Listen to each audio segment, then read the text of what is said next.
last hour. I'm sorry.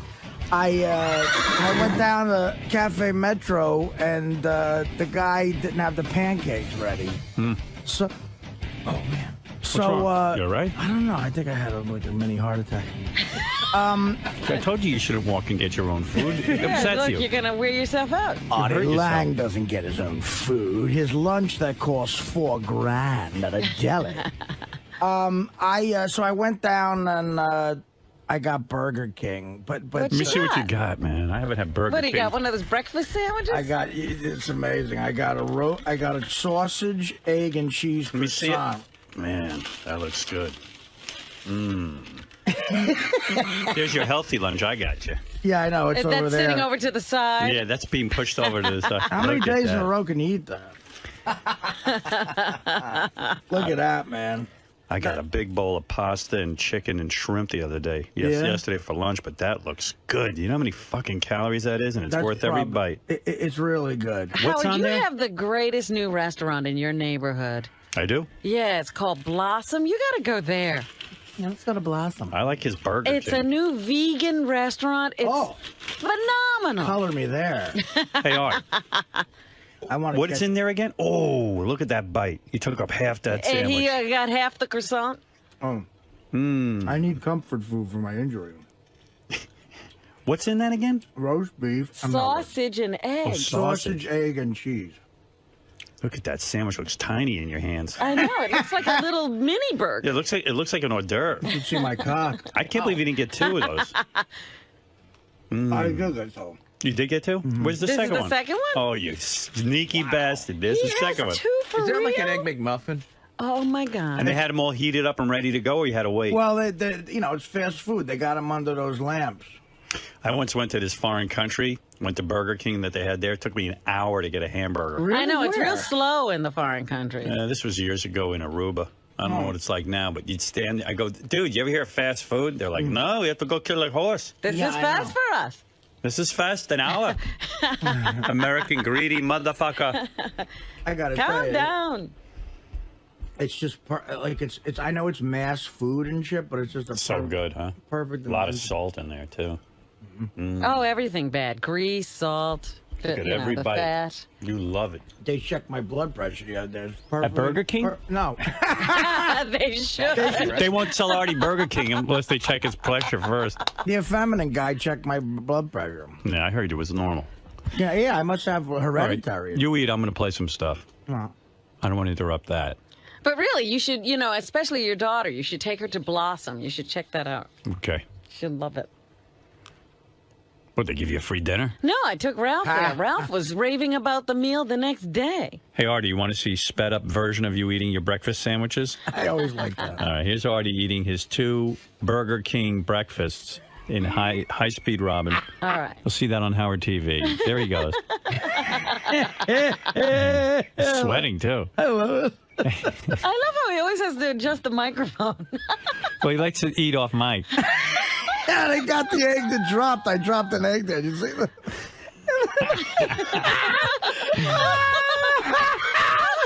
I looked like I hit myself with the croissant in the eye. So that's there goes your number number 2. Number 2's coming up. And your drink? What drink is that? Look at in between. I'm talking on the mic. Oh, you're so funny.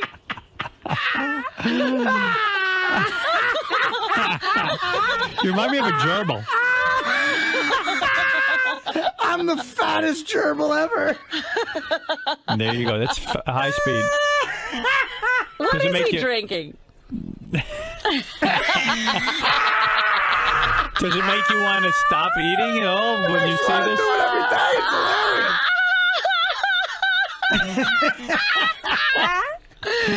That'll be on Howard I like to TV. point out the professionalism that I'm You don't drop a bit. You're a telling professional jokes, eater. telling jokes in between. Tabitha Stevens is a professional blowjobber, and you're a professional eater. I'm surprised. He don't, usually those things are crumbly. You don't waste a drop. I'm a professional eater. What's great too now is that Artie's got that big gash over his eye. It's like I know. it's like.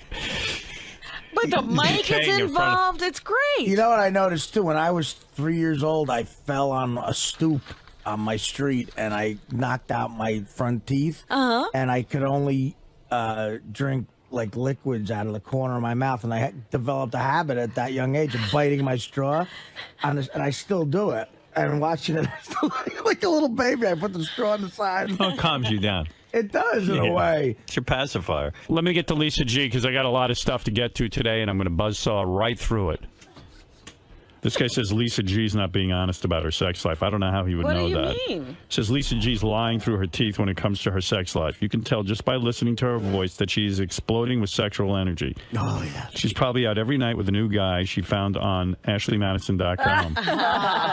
You need to get the truth out of her once and for all. Can I just say that now even the people outside see what I mean with the sexual tension, how she hits on me in a way where I might go to HR. She goes, today she goes, "Oh, you're so funny today." Ooh. You feel she's being inappropriate with you? Yeah, I mean, I'm like, stop I didn't say it that way. I said, you're so funny today. Yeah, well, stop undressing me with your eyes. He is, isn't he? Oh. She can't even. Yes. She can't even fucking. You can't concentrate around. Yeah, she can't even call quits in here. Okay, fine. Let's go out to dinner. There you go. Well, there, it's on the line now, Artie. All right, look, but I don't Now need none of this. blushing. I don't need. I know, right? Take her out to dinner tonight. Yeah. Yeah, Why but don't you she's two the go type out? of bro. How long I gotta wait before I get a Oh, little... stop it. Just go be Hey, friends. Stop with the she's a sex. lady. Oh, you know where I am She's going such tonight? a lady. Yeah. Where are you going? To Applebee's with Richard. Are you really? So excited. For a news story? Yes. Yeah. Artie, tag along. Yeah, that's what I want to do. I want to be the third wheel at Applebee's. Well, go ahead and ask her out I'm for going a by the date. way- She says she'll go out with you. I have a gig tonight. You want to come do what Teddy used to do? What? Help What, you stand there and do nothing? Blow me. get... Seriously, why don't you go out with Lisa? Go to dinner. Well, listen, What are you doing Saturday night? What am I doing Saturday night? I'll be down the shore. I'll be at my shore house. Why don't you invite her over for Hey, dinner? perfect. I live in New York City. So? Oh, no. Artie will limo you there. He's got a limo no, worth no, 28 no. grand. I'll send you a path The train woman ticket. does not travel. Oh, Really? You don't leave New York City? You mean if he sent a limo for you to Are go you and have saying dinner? on a date you don't go to the date? For a is what you're first saying. date? Yeah.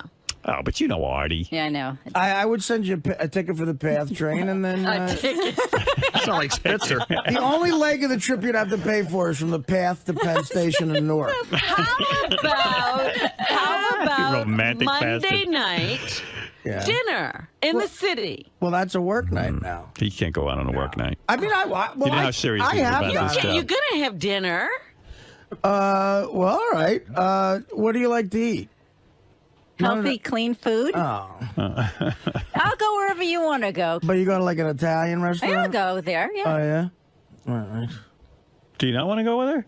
Well, I don't. I think it could lead to hijinks. Look, clearly she wants this and has wanted it a long time. So is that a bad Do thing? you want it? Come on, If she Artie, wants it, go. don't you want Do it? you think it's appropriate for Yeah. the people in the I think workplace? you're both professionals. Well, Lisa is. I'm a professional.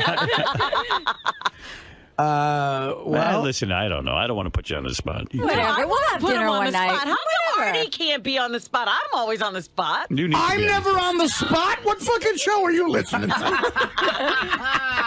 I think we've all been on the spot. By the way, I do want to read this from the email. John Hein has officially jumped the shark. Good. I'm glad that fucking phrase is biting him in the ass. John Hein jumped the shark with his fake blowjob stories. Right. I don't think the creator of Jump the Shark could actually jump the shark, but he did.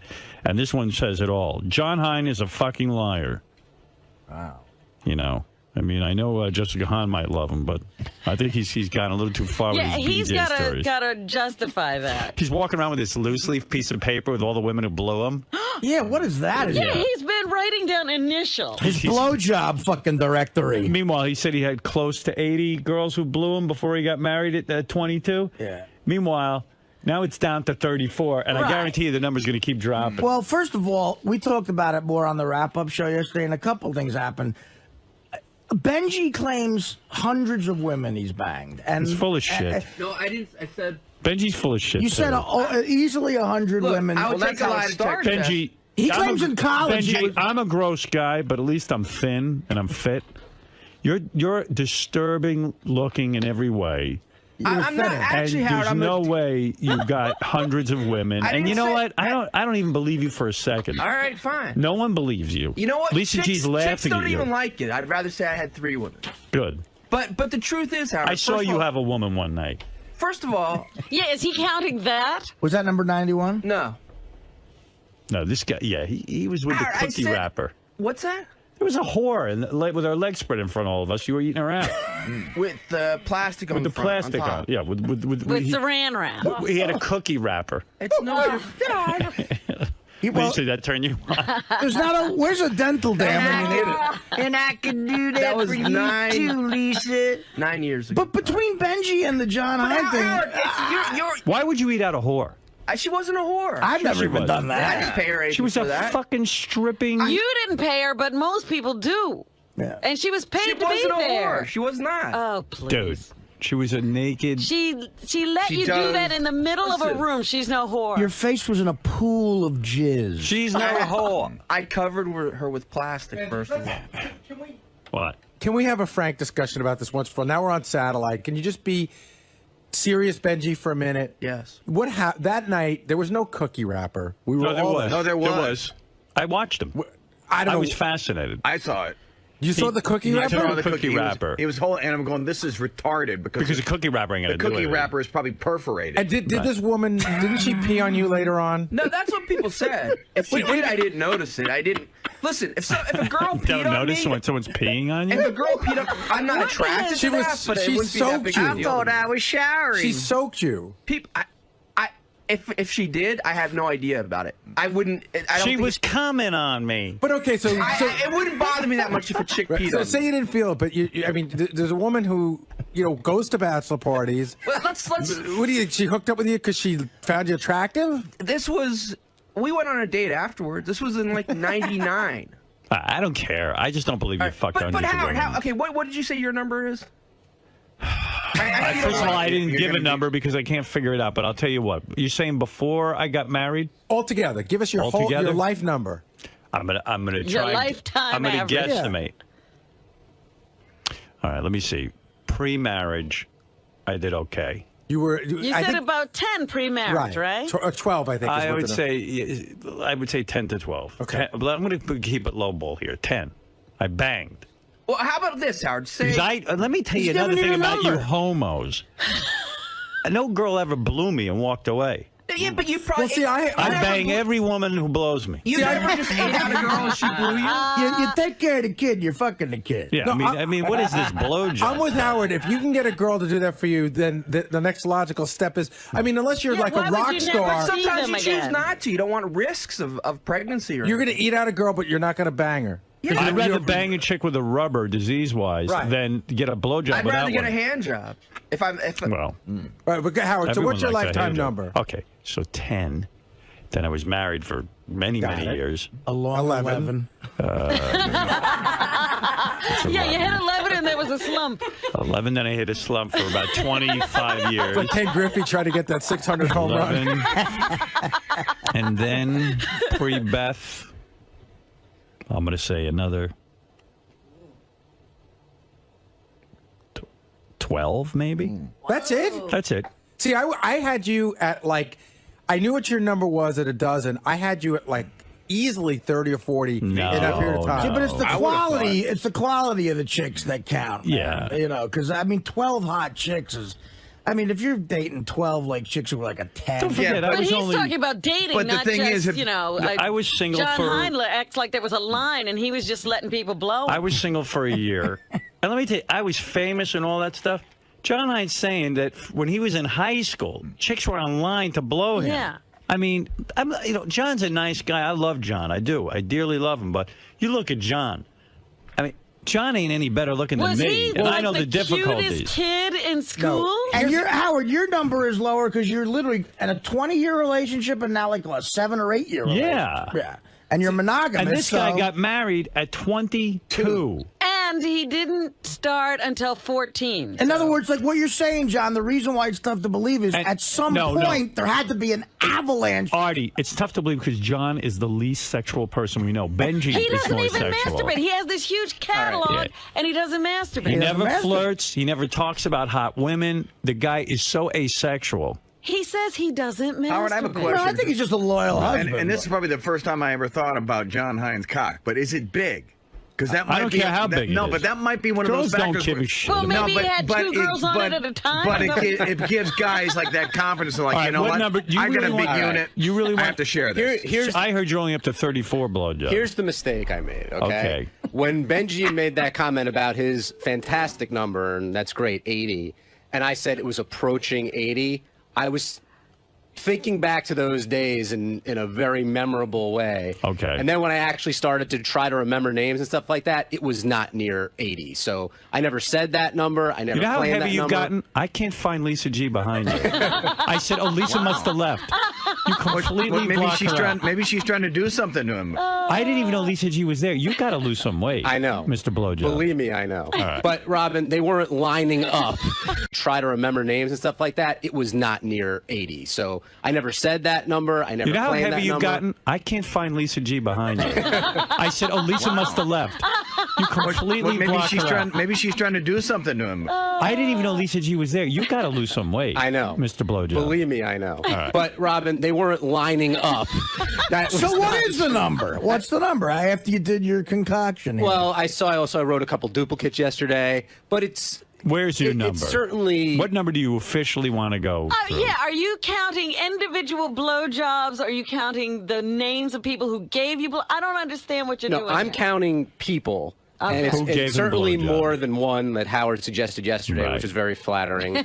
But it's nowhere near 80. I would say it's rough. It's about 30. Yeah, That would and be my I number. say you could take that in half and then divide that by 2. Again, Howard, Right. why would I lie about I'll it? tell you why. Because you got caught up, you And the numbers you have game? an ego. You hear JD, you hear this one, you hear that one. But then I would have said I banged 20 girls. Like, I would have done it that way. you were don't being know. incredibly honest with the first conversation, and I think after saying 2, Hold it a you second. sort of rethought it and said, "Hey, And I also, gotta- Eric, go ahead. Eric, you're on the air in New York. Go ahead. John's telling the truth. What do you know? I blew him. You did. All right, so you're one of the... That was the You're other one thing. of the girls? That was one of the No, things one of that the came up guys. in the email too. Were guys involved, and which I thought was rude. Oh, so you got 31 blowjobs from guys. We were in 76. All I know is the funniest thing is John's walking around with this ratty sheet of paper with little initials scrawled on it. That was my recap from yesterday. I was just putting it on there. Ultra But sleaze. I also felt the power of the show yesterday when I went to my daughter's chorus concert. I sat down and I tap on the shoulder. A guy, he leans over and he goes, "I believe you." What year did you graduate from Michigan? 89. Did Rumiel Robinson blow you? No, he didn't. So what are you saying? You're But he- saying that in but he high kicked school, Seton Hall's ass, that's in for high sure. school, did you get at least 15 different girls blowing you? That's what you're claiming because you Yeah, I guess. Yeah. I mean, the opportunities Wow. were Stud. high school. There was camp. There was like B'nai B'rith socials. There was B'nai You could get B'rith? you got That's blown. what happens at a B'nai B'rith social? You got blown At a couple. I thought that was the one place I could send my kids that was safe. No. No. And believe me, having daughters, I hate having this conversation now. But no, you try know, to take advantage of your opportunities. A lot of girls dig heavyset guys in wait a giant minute, sports wait a minute, T-shirts. Howard. You know, You're a fair weather fan, John. You were so smooth. You were approaching all of these girls. yeah. And in no time, you could talk them into dropping to their knees. Well, there were. Can I tell you something, There were Robin? other things involved. I used to go to B'nai B'rith parties. I wrote an episode of Howard Stern, the high school years about this. I'd go there. Big fat Jewish chicks. They all laughed at me and ignored me. None of them. Blowjob. They wouldn't even say hello to me. I don't know how this guy was pulling this it is off. what I'm wondering. Like, what is this smooth? You must have had lines. You must have been a cool guy. I mean, back then, again, I'm a lot more normal and straight now than I was in high school and college. Really? So things. Sounds like you were more normal in high school and college. Yeah. I Eric, don't know is this? Yes, what did you want to say? No, I just said his load tasted like Wendy's. Wow. All right, thank you. Dominic Barbara, what is it? Number one, I was going to offer Lisa the limo back and forth. Well, you know, Dominic, I forbid you from calling in Don't anymore. call up from underwater again. Yeah, I mean, your cell phone doesn't work, dude. Invest in a really good one. Look at him. You're drowning. He doesn't care. He's going to make another point, even though we didn't even hear the first point. The generation that I grew up in was much more sexual because we had no AIDS. Listen to him. And he's another one, a big bullshit artist. He didn't get. He never got laid. No, I don't care if there was AIDS or not. And you don't care about any sexual revolution. The revolution missed him. Yeah, girls were way turned on to Dominic because they were like, you know what? There's no AIDS. Should we tell Dominic that there's still no AIDS? It's just something chicks have been telling him, and we've been going along with it. The chicks made up a story for you, Dominic, that there's AIDS, and that's why they can't have sex with you. There's actually no AIDS. You're the only one who fell for it. That's right. In the 60s. Listen to this. When there was no AIDS. Here's what you sound like. Here's what I'm gonna do an impression of you. John, were you getting laid in the 60s? I was born in the 60s.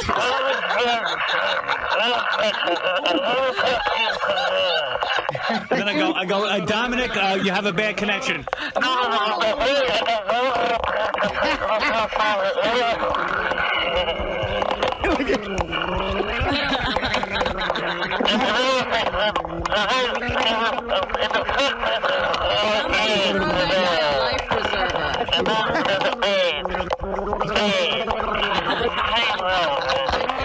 only thing that came through was AIDS.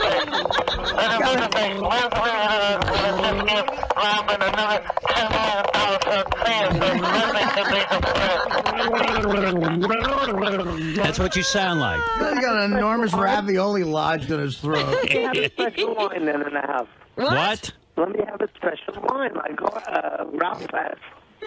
Ralph has no special line. In the 60s. He doesn't care. He doesn't care. Makes no difference. Yeah, good. Hang up. All right. Why is he talking about the 60s? John wasn't having sex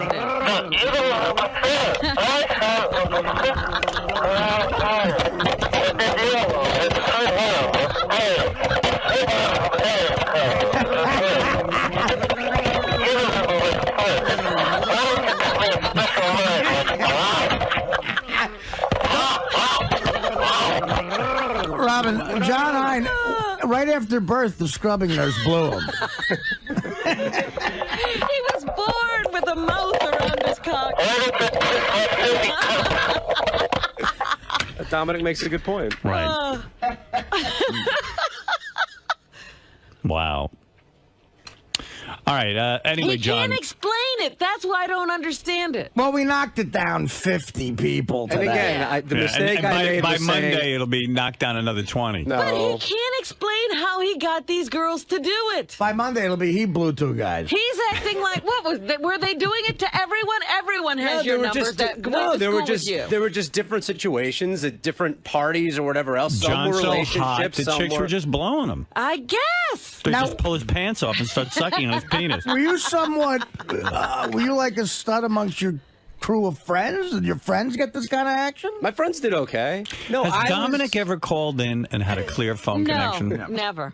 Is it possible that like he has the worst phone? Like he could do a phone ad for a competing phone company. Well, he must be calling from that Myanmar where they just had a cyclone knocked out.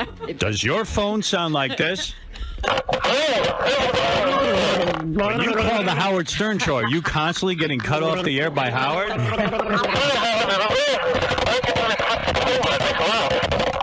Well, if that's your phone, that means you must be using, Nextel. You need IBM.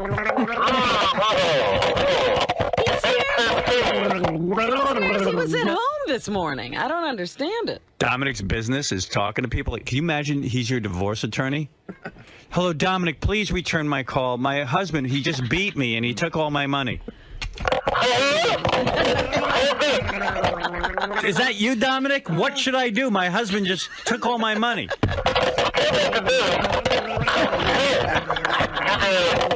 Dominic, I can't understand you. It's a matter of life and death.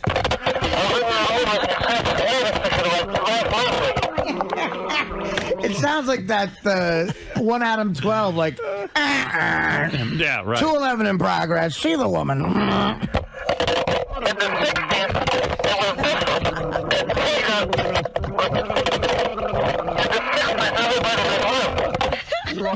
Before AIDS. All I could ever hear was AIDS. The 70s was before AIDS, too.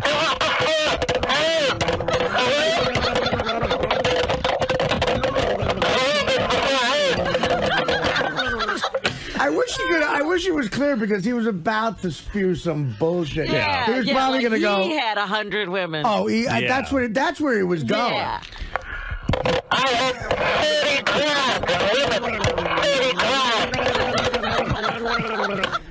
30 grand? Dominic Barbara has a phone worth 80 grand. Yeah. I haven't been hanging out with Dominic. No, not at all. I was thinking of actually hanging out with him the other day. I was going to call him, and I just said, "What the fuck? Am I crazy?" Since I've known you, like, since I've been on the show, like the last 7 years, you've cut down quite a bit on the Dominic hanging. Yeah. Well, you know what? You want to see him with the cane and everything. Yeah, I heard he's walking with a cane now. I hear it's funny. That's like,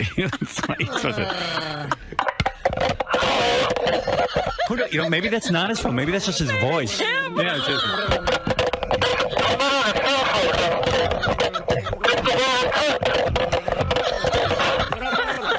There's no way he's as fat as he was before, right? Not quite. Yeah, he is. Getting there. According to people who were at Robin's Eritrea event. I saw him in February. He was at my stand-up show at the Borgata. He looked heavier, but now, like, I mean, he couldn't get out of a car last time.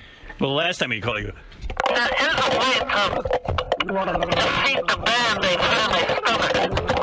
I go, there's a way to defeat the band. And he knows it.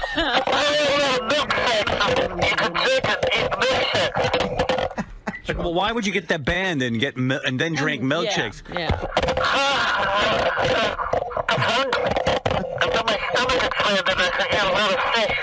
How depressing. I ate an entire Caspian Sea. I think he's still in the water. Hunting for fish.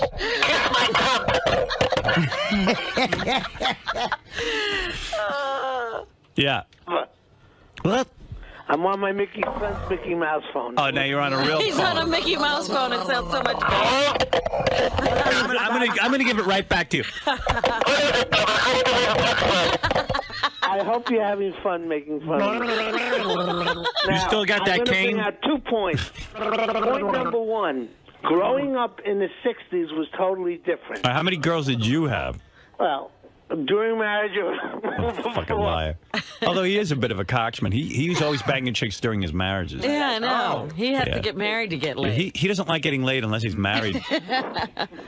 I would say that people in the 60s, we had no AIDS, we had no fear, so that there was much higher. Yeah, but you still had to convince a girl to go to bed with you. So what? Artie, do you know anybody who only had 12 women in their life, a heterosexual male?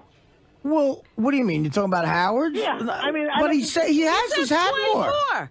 Because I think he's had much more people. No, I haven't. I said before I got married, I probably had sex with about 12 women. Don't forget, I met my wife when I was 19. So between the ages of 16 and 19, I'd say I had probably sex with probably more, maybe even 15. I don't know. And how many after your wife before Beth? I'd say, I mean, I was single for a year. I would say, well, maybe not even a year. Not even like 8 months. One a month ain't bad. I would say I had about 12. But I'm telling you, Dominic. 12 is 30. All right, 30. 12 plus 12 is 30? But I'm a 54. 12 plus 12 is 30. That's how I built. I went to Massachusetts Law School. 12 plus 12 is 30. What the is? Joanna? Do the math yourself. This man is guilty. It only adds up. 12 plus 12 is 30. Dominic, I'm telling you, if I didn't get into show business, my number would be 12. Like tops, I think. Well, listen, I got laid when I was 16, and I banged probably, I said somewhere between 12 and 15 women before I met my wife. But total, it's almost 25, 30. That's normal. Okay. That would be a normal. Right. But that's before and after a marriage. advantage, Dominic. Yes, but in my generation, you didn't have AIDS. He's not in your generation. The 70s didn't have AIDS either, Dominic. Well, that's not so. In the early... You know, let me tell you, as a guy who grew up, I grew up pre-AIDS. You still had to convince a woman to fuck you. Yeah, it wasn't that's like they what went. I'm saying to John Hein. How did you get these girls to do I don't it? want I don't want the kids to think that in the 60s, everyone had to fuck because there was no right. AIDS. It was mandatory. As far as we know, rape has been illegal for a long time. The whole time. So, Dominic, how many chicks you been with? I can't. I don't know. I was in college. I was in Europe. I lived in Europe. No, Europe doesn't count. Then you forget. Eliminate all the girls you had sex with in Europe because that doesn't count. Anyone could get anyone in Europe. I would say probably. Dominic had to go overseas to get laid. Yeah, that's right. He had to go out of state. I was so chubby as a child, I got laid in Europe. What about in the Army? Does that count? Yeah, you were in the Army? I was in Vietnam, of course. How many kills did you have? Oh, my God. We know that. He wasn't in any army. How many dead gooks did you bang? You know I was in Vietnam. Everyone does that. Do you count the 20 dead gooks for the schoolhouse I blew up? Does that count? I fucked the village. It takes a village. It takes a village to fuck me. How fat are you now? How much do you weigh? Takes a village to lift me. I weigh about 260. 360. 360? Not 260. He said 260. 260. He said 360. I'm much than Artie, and you guys all saw me on a bad day when I had all that medicine at me for the I surgery. saw you at the Borgata in February. Did you have the surgery? Yeah, how'd I look at the Borgata? You looked, you looked heavier, but not heavy. And you have a walking stick now? Surgery. I had both knees finished. You have walking stick now? No, I don't. Wouldn't you love to know I have a walking stick? Wouldn't that make you happy? Someone who used to be my dearest and loving friend. I was never. First of all, let's go on record. Just like John Hines' phony bullshit blowjob story. I was never your nearest and dearest friend. I used you. You were near and dear to him. I used you. You were a man. You were a wealthy man. You had a house that I used. He like Jessica Hahn loved now. you, and he thought you were his dear friend. You love me. Oh, yeah, Howard, I'm telling you now, I had no other friends. You're saying you weren't my friend? I wasn't. That's the saddest thing I ever heard, that you considered me your friend. When did I ever really get together with you? You would send stuff to my house. He was like a little fat kid who used to give kids money to be their friend. Yeah. I did. He would send over like giant trays of food to my house. Turkey, remember the turkey? Turkey, salmon, all kinds of stuff. And I go, what the fuck is this guy doing? Who is he?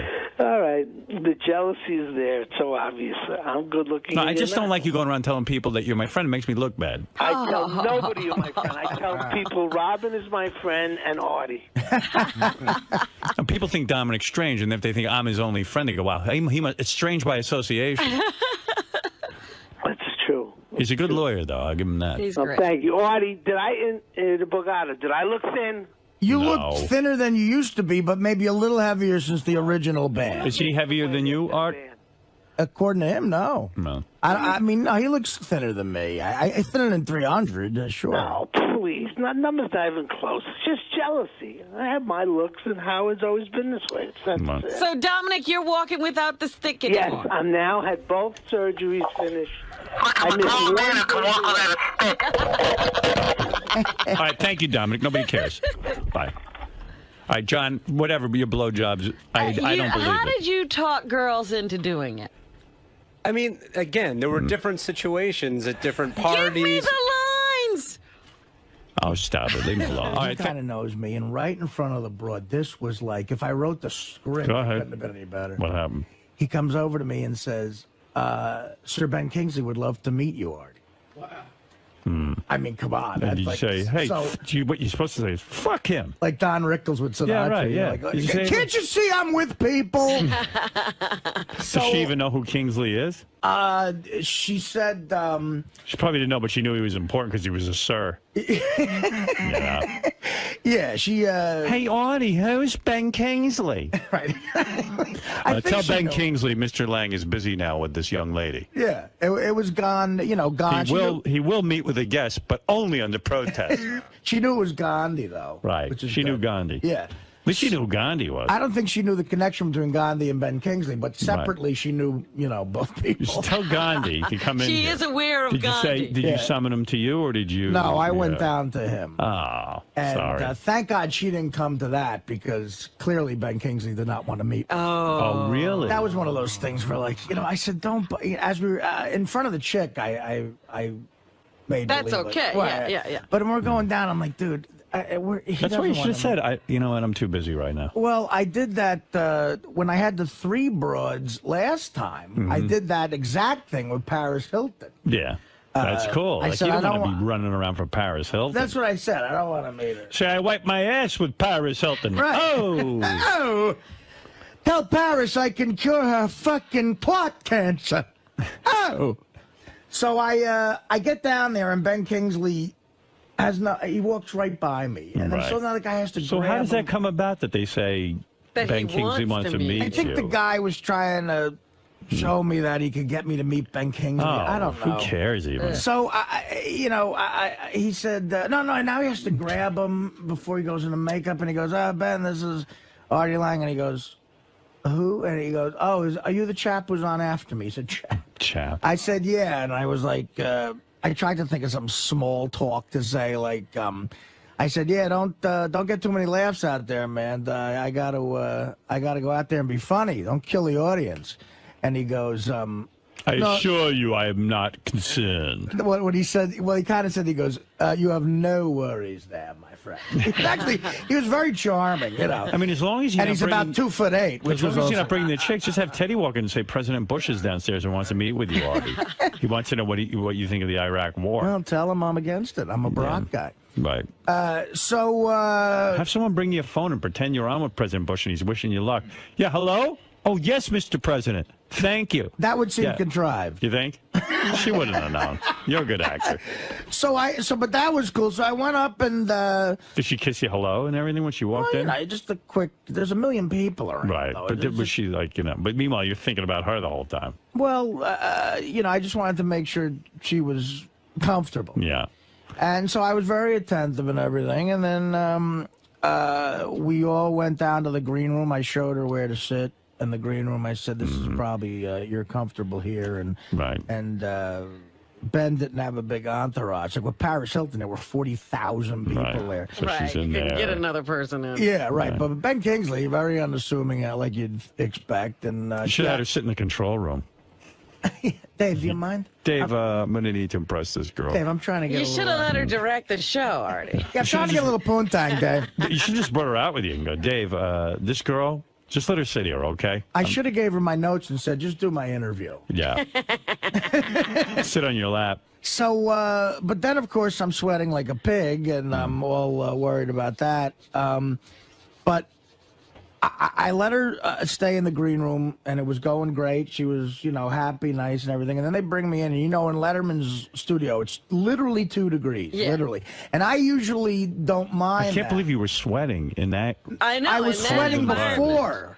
I was sweating before I went. Yeah. So now they keep. By the way, is this sweating thing a new thing since you got fat? It's the thyroid. Is it? And the liver and the fat. You never used to sweat, right? No, Wait a minute. Did you actually get your thyroid checked out? No, but I know that's it. So he's got no hair on his arms. So you do the math. I go in and usually when they bring you right to the inside the studio there, he's about to bring you out, Right. but he had to tape something for the governor, asked him to tape something. I don't know. So that was like 10 extra minutes of me shivering in there, sweating. I thought I was going to get fucking pneumonia. So you were sweating even with that sub-zero temperature. Like they stuck you in a refrigerator, you were still sweating. No, the sweating stopped. It just turned into shivers. Right, like icicles. Yeah. Yeah. But it wasn't enough time for the sweat stain to dry up, so I still had that when I went out there. It was a mess. But anyway... Yeah, I don't understand how you had a big sweat stain in the middle of your belly from being in that refrigeration situation. I got it before I went. I know, but would it freeze? It must have frozen into your shirt. I don't know. It was still there. Right. So, like you said, it was a good spot. It went really good. And then afterwards, so what did you she come back out. I got a lot of laughs. Into the green room. I come out in the green room, and there was a lot of people in the green room, and I got like a big round of applause when I walk in the green room. It went very well. Okay. And she was like, "Oh, that was great. Thank you so much." And very, very nice. And we exchanged numbers. We exchanged text numbers. Why don't you take her to dinner? And well, she didn't have time to go to dinner. Oh, she said I don't have time. Yeah, to go to dinner. you know. You said to her, you want to go to dinner? I said we're all going out afterwards, maybe, you know. And she was like, "Well, I have to get back because this was unexpected, whatever, you know." But she, what is she busy with? But she texted and called me about 3 times over the week. Oh, really? So, what did you write back? Yeah, I said. Unfortunately, I was doing the man cave thing all fucking weekend, but why don't you bring her over for that? Yeah, she could have hammered a few nails. Exciting, a TV crew in your house?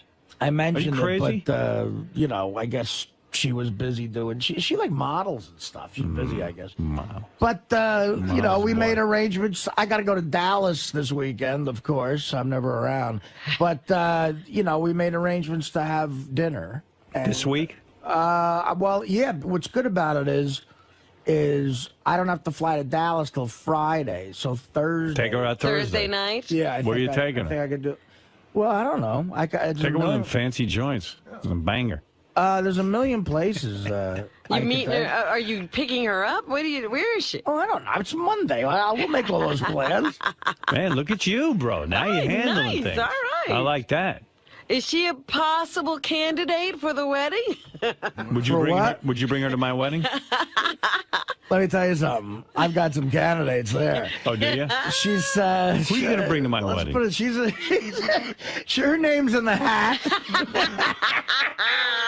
Who else you got? You got some real good ones? Actually, there's a couple of girls that I know of that I might take. Nice. One in particular is the hottest girl I've ever met in my life. Really? Literally, And ever you met banged this girl? I mean, no, don't waste it on a chick. Yeah, I've never banged this girl. No? I've never banged one of the girls from up here. Why don't you have a tournament with all these girls? Bring them in here, and we have a tournament. And the one that wins, and I mean it's like an American Gladiator kind of thing. And the one that wins gets to go to the wedding. I'll tell you. Would that be cool, Robin? I would love it. 2 of them might go for it.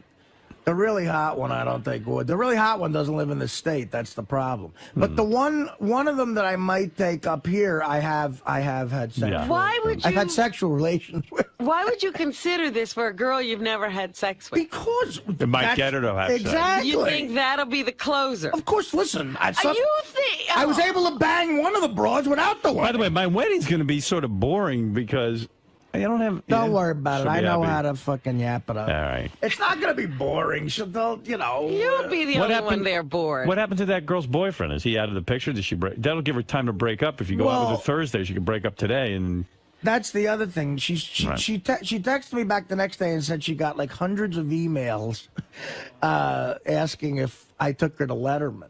And she also got some very disturbing Photoshop pictures of what her and Gange's kids would look like, and what her and my kids would look like. But I gotta say, I'm a little worried about my relationship with Gange. Why? Because afterwards, I was maybe I misinterpreted this, but afterwards, Gange wasn't really looking at me or talking to me after that whole Gange thing. didn't have. He has no rights. The girl though. liked you.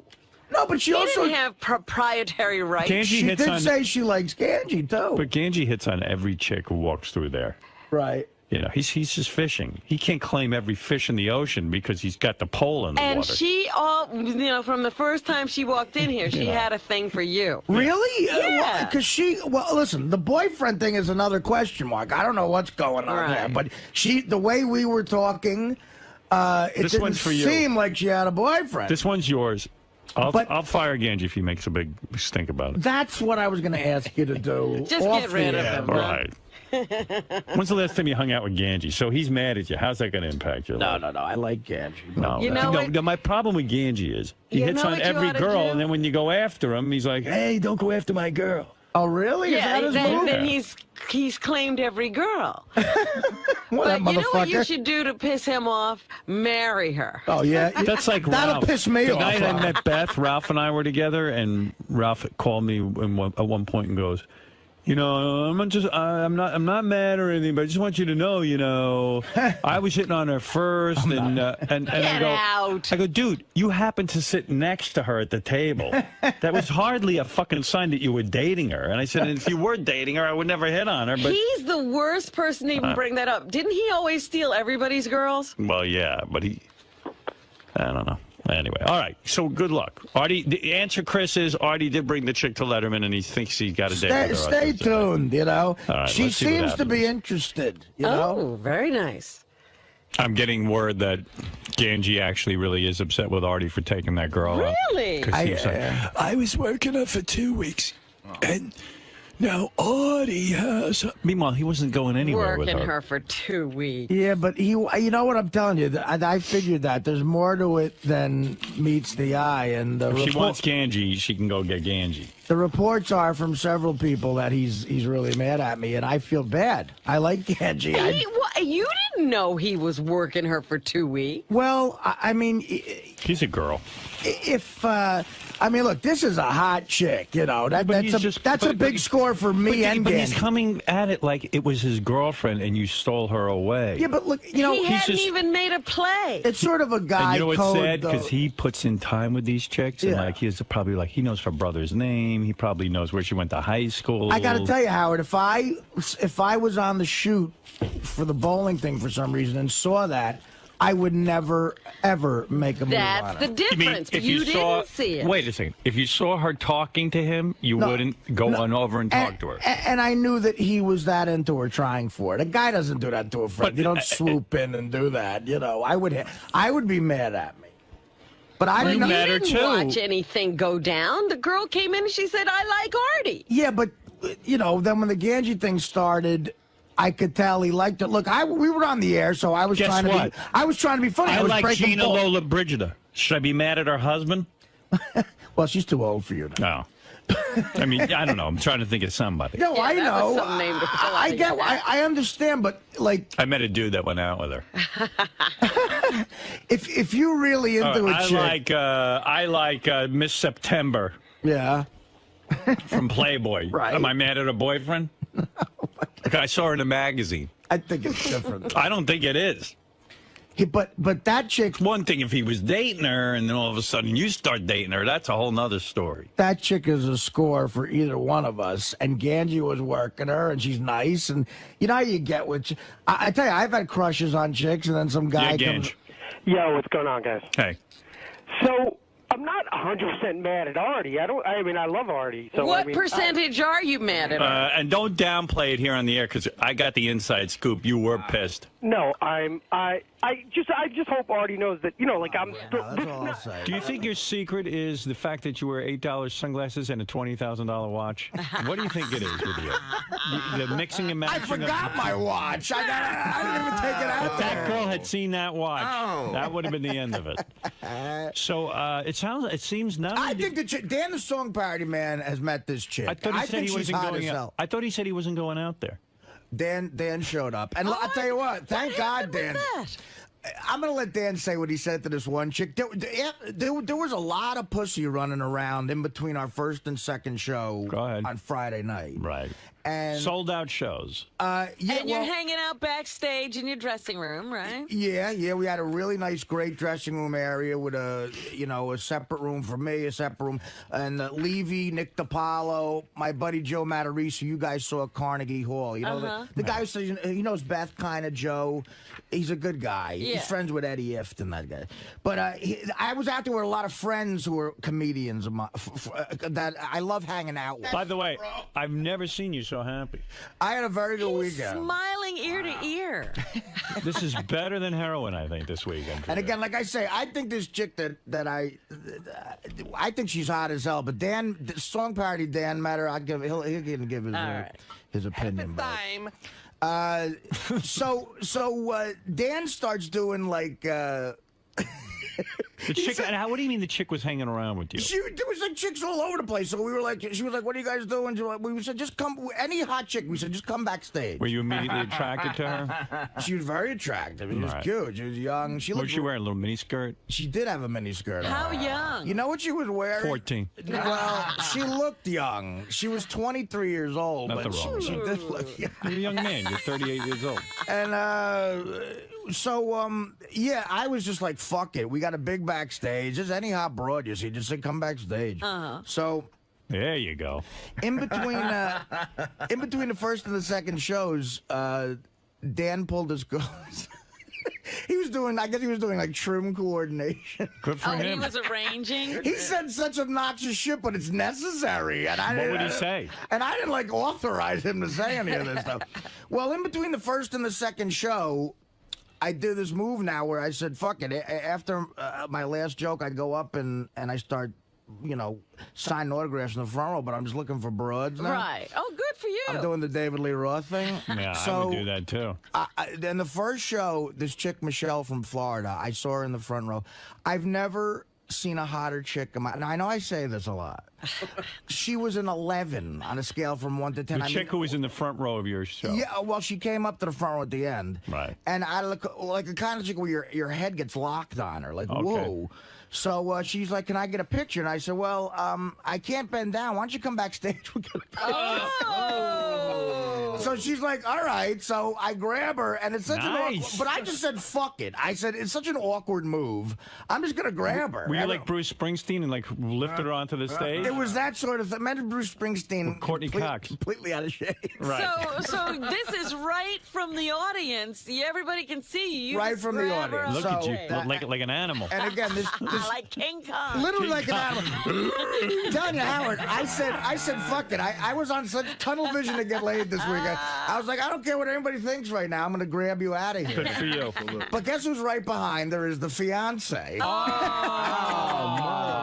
And again, he looked like a nice guy, so I'm like, all right, man, you come on. gotta grab him, and too? the guy gave me a look like, he was cool. He was like, he goes, Artie, man, I'm with her, so you don't even have to take me.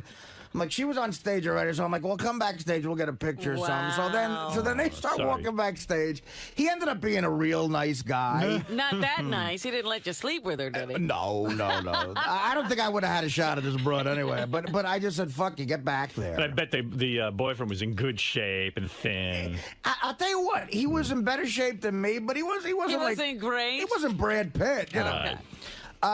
So then we go backstage. There's other chicks who came with other people. Then a smoking hot Asian chick comes back who's married to a guy one of my friends was with. She gets tunnel vision for this hot blonde backstage. The Asian chick. Yeah, and I guess... Did you tell her no ticky, no washing? Well, I guess that they have that relationship where maybe she brings chicks home for this guy. Right. So she zeroes in on the smoking hot blonde chick, and they're like hugging, taking pictures with each other. Wow. And like, I'm telling you, there wasn't a guy in the room who could stop looking at that fucking shit.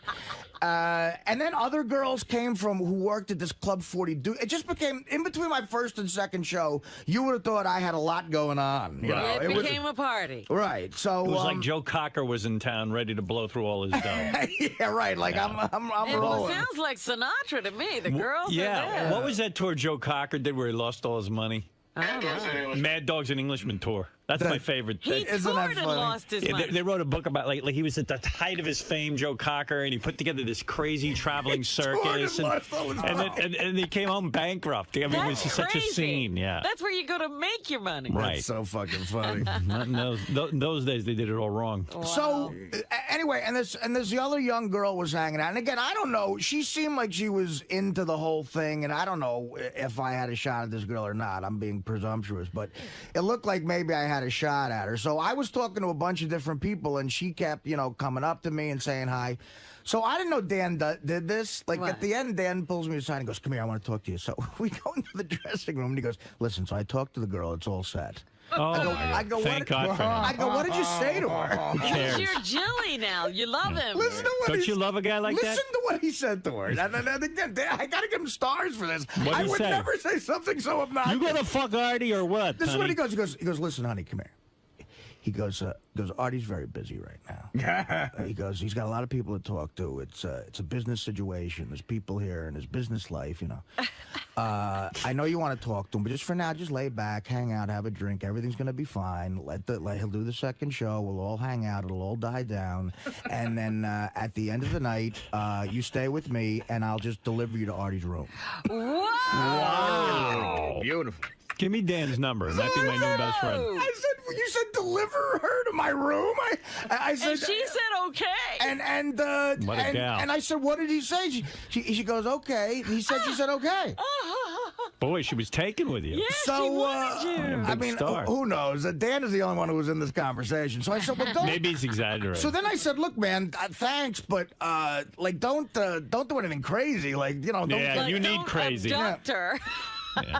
He's like, no, I got it on top of it. So at one point I wanted to go Jesus, and the other point I'm going, well, thanks, man. Like someone has to make that move, I guess. Yeah.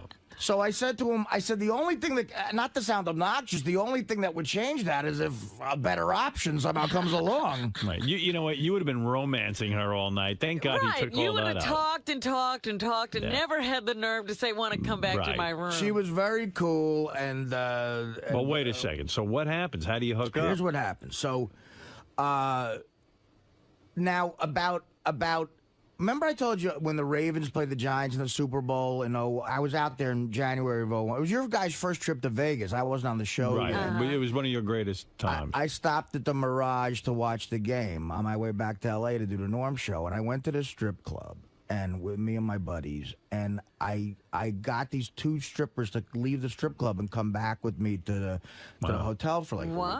But I never heard about that. It wasn't a threesome. You banged them? Well, the one I did. Right. Okay, so now this is a chick. You ever have a chick like that who you banged in your Rolodex where like you jerk off to her? Right. I've heard of that. Yeah, right.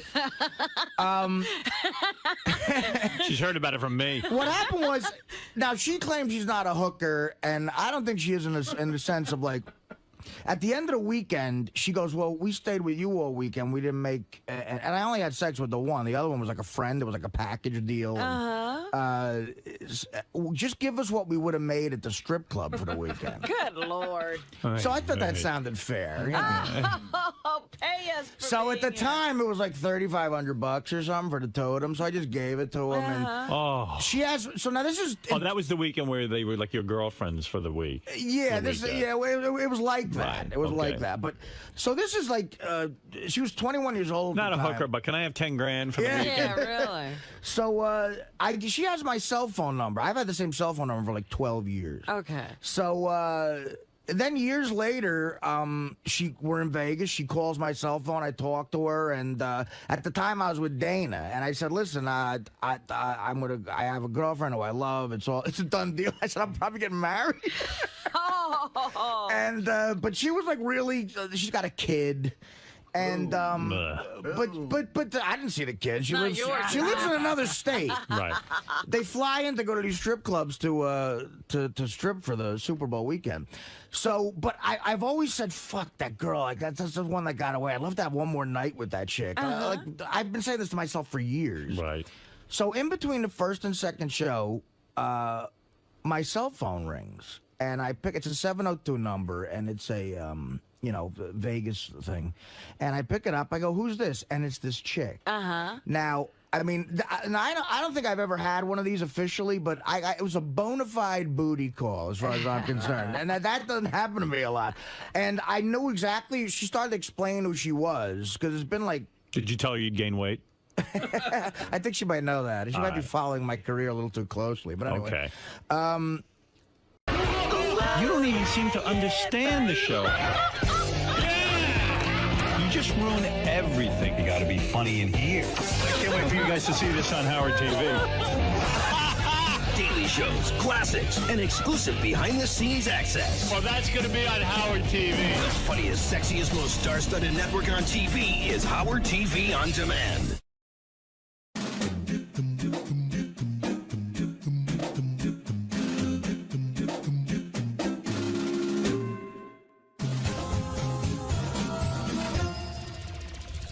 Hey Stern fans, welcome to Fine Time, a show where you, the fans, get the opportunity to ask questions and interact with your favorite Stern Show staffers, whack-packers, and celebrity superfans. I'm your host, Rachel Fine. Now, my guest today is a best-selling author, a pioneer in the world of radio. She's got one of the most recognizable and contagious laughs of all time. She is also known to masturbate with fruits and vegetables, have anal sex with complete strangers in a bathroom, and take hallucinogenic drugs while vacationing in third world countries.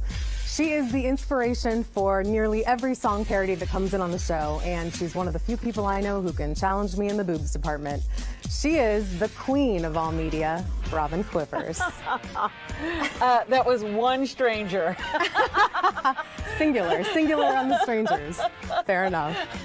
That's you've earned quite the intro. Oh boy. Well, we had a lot of people writing questions for you, so I'm just gonna jump into it. All right. First one comes in from Robin S. Robin asks, I'm curious to know where you envisioned your life taking you when you were back in high school. If you'd never begun working with Howard, what would you have wanted to do with your life career-wise? And how did you get hooked up with Howard? Wow. That's a mouthful. I had no vision. Really? I was just hoping to stay alive. Yeah, I just wanted to get out of high school and go to college. I never had any idea of what I wanted to be when I grew up. I mean, I'd watch TV and as a kid, I thought I wanted to be a doctor or something like that, and that's sort of how I wound up in nursing. But it took me years to figure out who I was and what I wanted to do. So I was 28 before I even got into broadcasting. So it wasn't like I had this idea. What would I be doing if I wasn't working with Howard? I'd still be in broadcasting because I had decided that's what I wanted to do. It just so happened that 8 months after I got into broadcasting, I was hired by the same station that Howard went to work for in Washington, and that's how we met. Next question comes in from David S., also on Facebook. Who's your favorite whack-packer, living or dead, and why? Wow. I guess my favorite all-time whack-packer was Hank the Angry Drunken Dwarf. Yes. Yeah. Hi, this is Hank, the Angry Drunken Dwarf. I just enjoyed him. You know, I just thought he had so many talents, but was so miserable. And, you know, I just remember appearances where, you know, he'd be falling down drunk, almost asleep, but he'd be in a music trivia game or contest with someone, and he'd wake up and have the right answer. Hank, the Thin White Duke. David Bowie. David Bowie, that's right. Wow. And Gary. David Bowie. It was incredible. That's amazing. Next question comes in from Nikki M., also on Facebook. Robin, who is your dream guest? A guest that you are dying to interview who has never been on the show? You know, that's interesting because in the last few days, there have been people's names that have come up, and I say to myself, I wish they would be on the show. Yeah. I wish I could talk to that person. And I suppose there's a long list of those people. Cher, Madonna. Yeah. A lot of people who, you know, actresses, Scarlett Johansson, you know, a lot of people that just won't do a show like this I'd love to talk to. It's a shame they won't. It'd be such a great interview. Next one comes in from Andrea F. She asks, what makes a movie star a movie star? And why isn't Brad Pitt a movie star? Got a lot of flack over this Brad Pitt thing. Tell us more. I'm still arguing with myself about Brad Pitt. I watched Thelma and Louise the other night, and, you know, that was basically where America discovered Brad Pitt. And I even thought after watching it again, I thought, you know what? I thought that guy was going to have a much bigger career.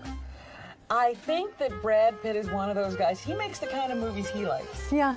Not the kind of movies we like.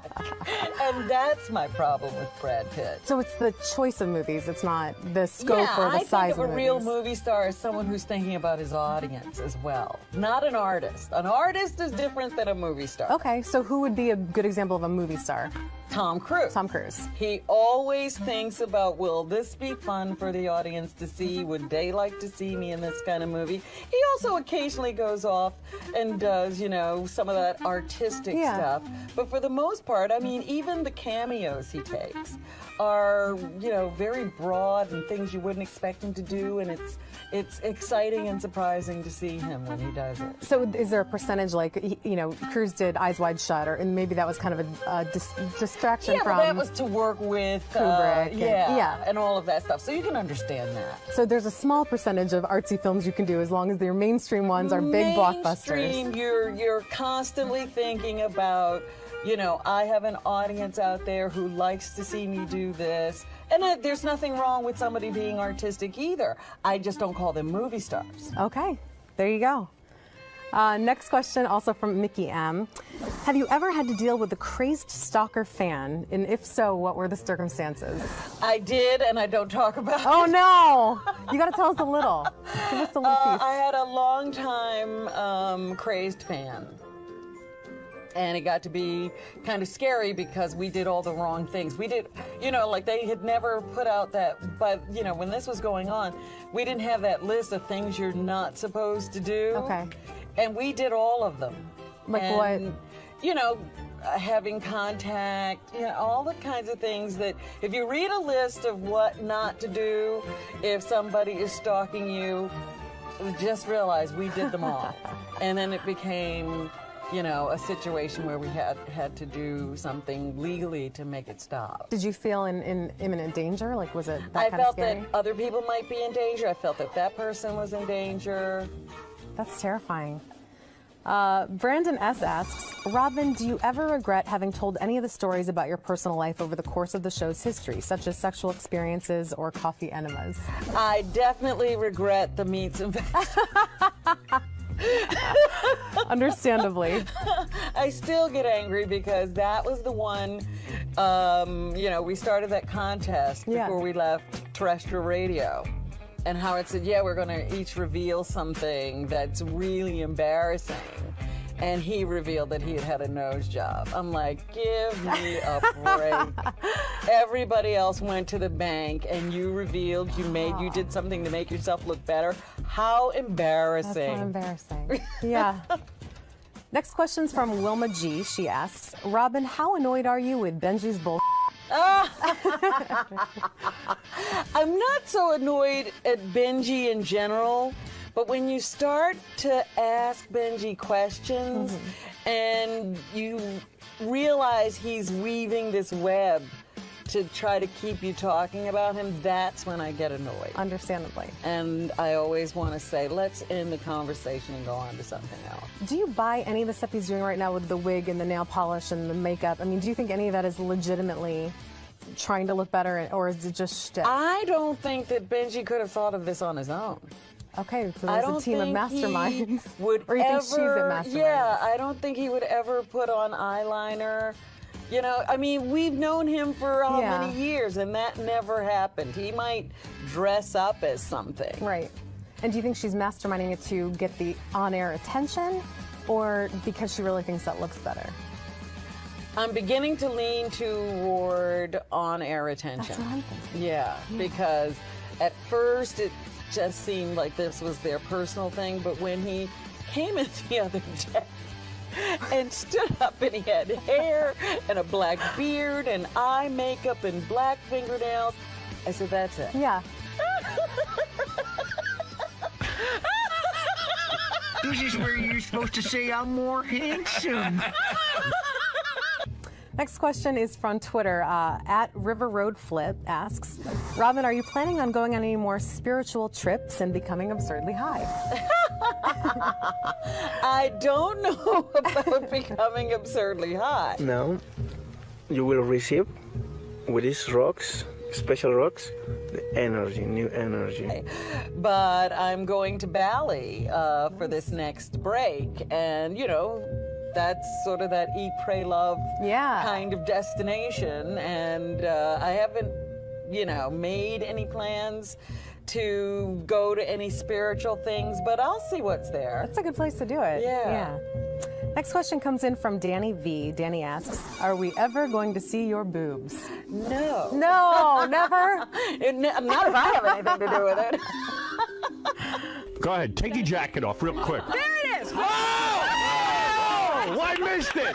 Next question is from Cindy W. Cindy asks, are you being authentic when you laugh at everything Howard says? Yes, I don't fake laugh. You're just a happy person. I do, and a lot of times when people meet me in person, they say, oh, you do laugh all the time. Yeah, that's just the way I am. I'm looking for the fun. I think that's fantastic. Yeah. I wish more people laughed all the time. I do too. I'm getting out of here. Pat it with all of you.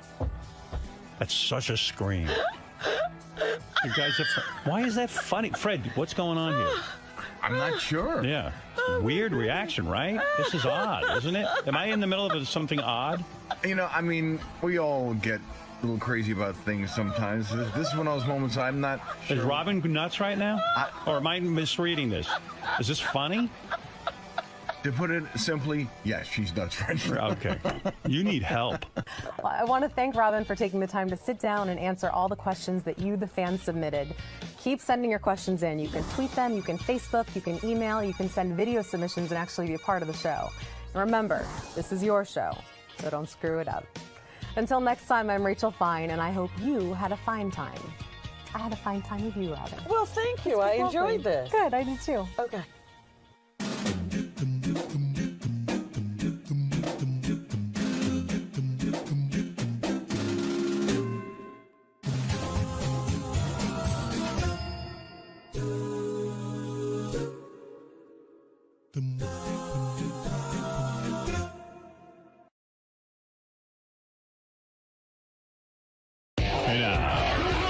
You don't even seem to understand the show. You just ruin everything. You got to be funny in here. I can't wait for you guys to see this on Howard TV. Daily shows, classics, and exclusive behind-the-scenes access. Well, that's going to be on Howard TV. The funniest, sexiest, most star-studded network on TV is Howard TV On Demand.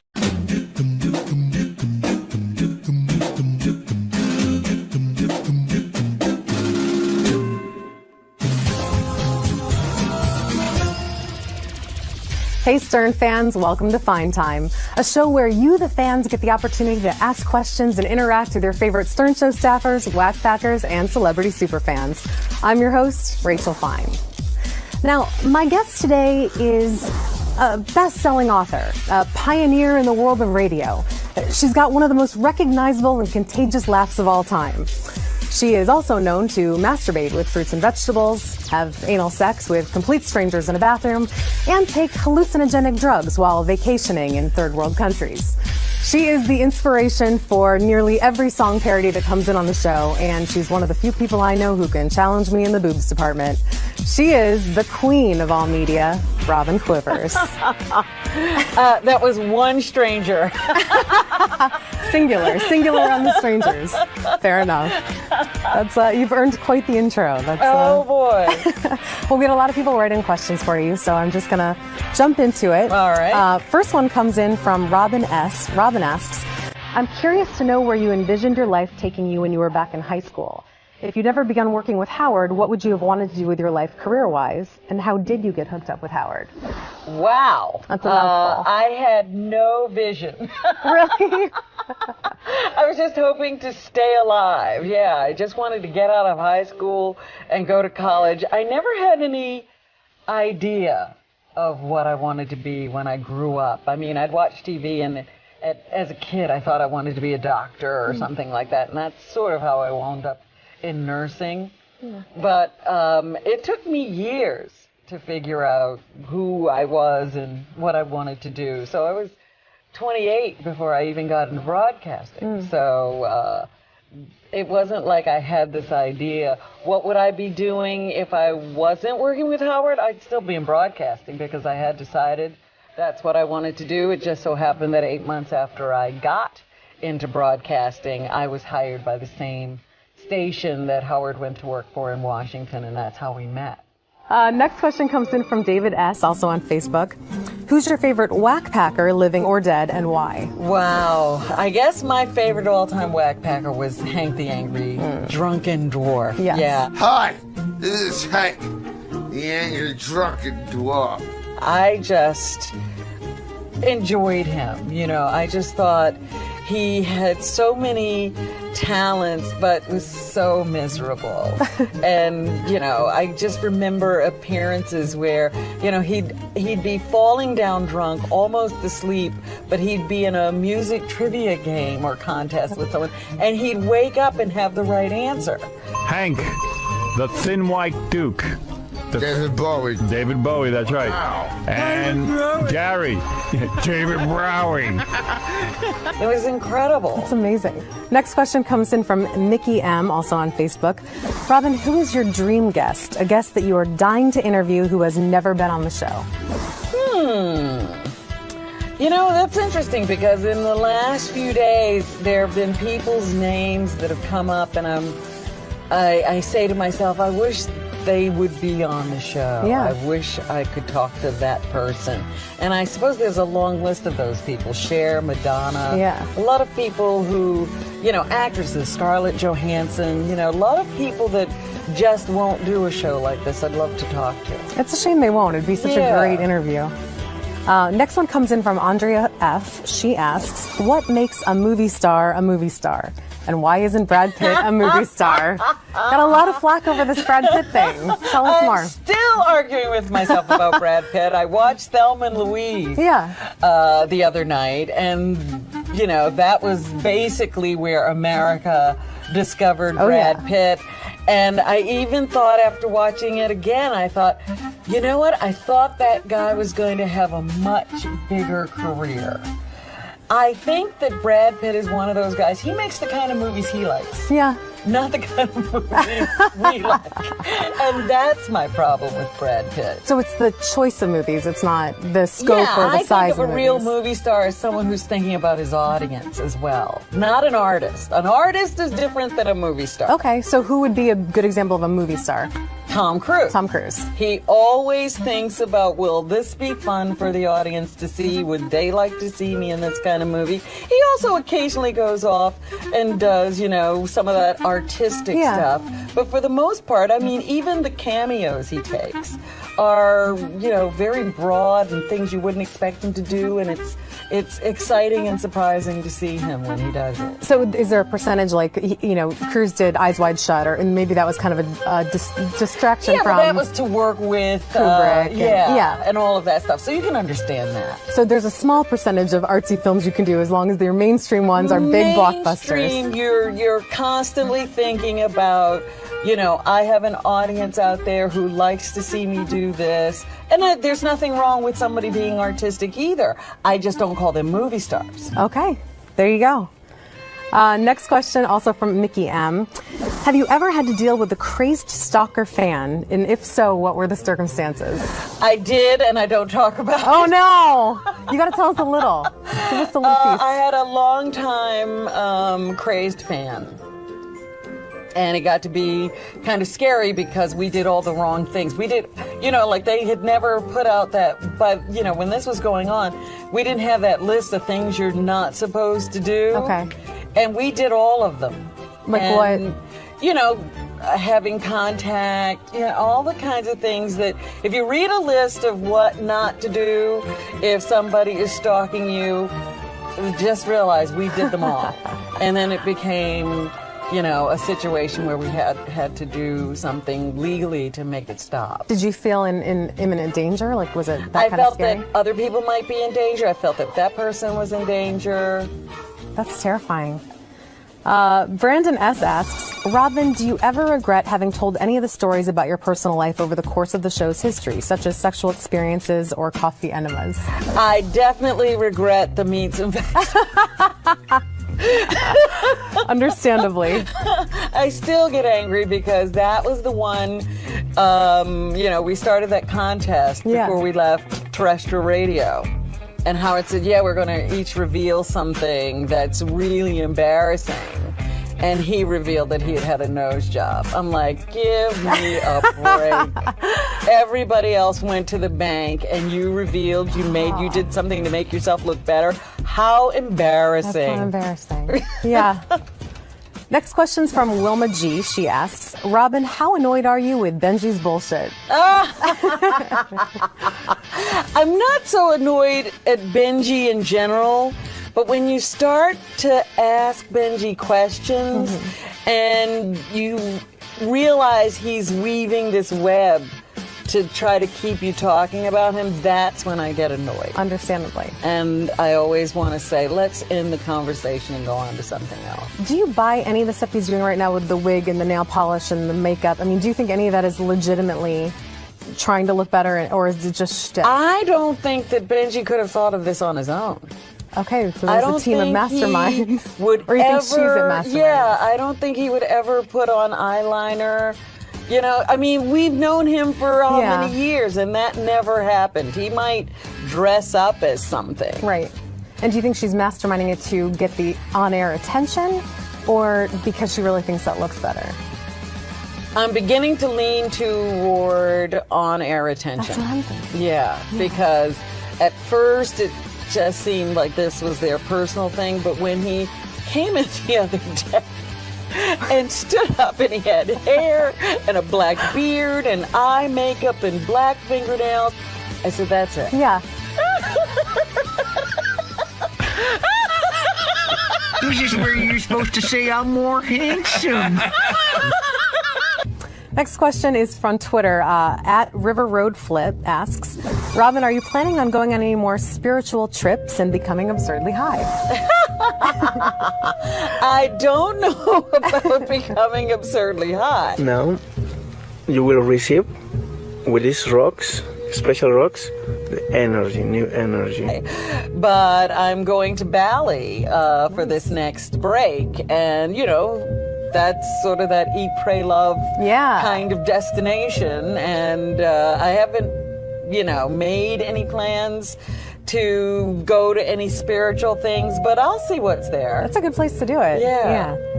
Next question comes in from Danny V. Danny asks, are we ever going to see your boobs? No. No, never? Not if I have anything to do with it. Go ahead, take your jacket off real quick. There it is! Oh, I missed it! Next question is from Cindy W. Cindy asks, are you being authentic when you laugh at everything Howard says? Yes, I don't fake laugh. You're just a happy person. I do, and a lot of times when people meet me in person, they say, oh, you do laugh all the time. Yeah, that's just the way I am. I'm looking for the fun. I think that's fantastic. Yeah. I wish more people laughed all the time. I do too. I'm getting out of here. Pat it with all of you. That's such a scream. You guys are why is that funny? Fred, what's going on here? I'm not sure. Yeah. Weird reaction, right? This is odd, isn't it? Am I in the middle of something odd? You know, I mean, we all get a little crazy about things sometimes. This is one of those moments I'm not sure. Is Robin nuts right now? Or am I misreading this? Is this funny?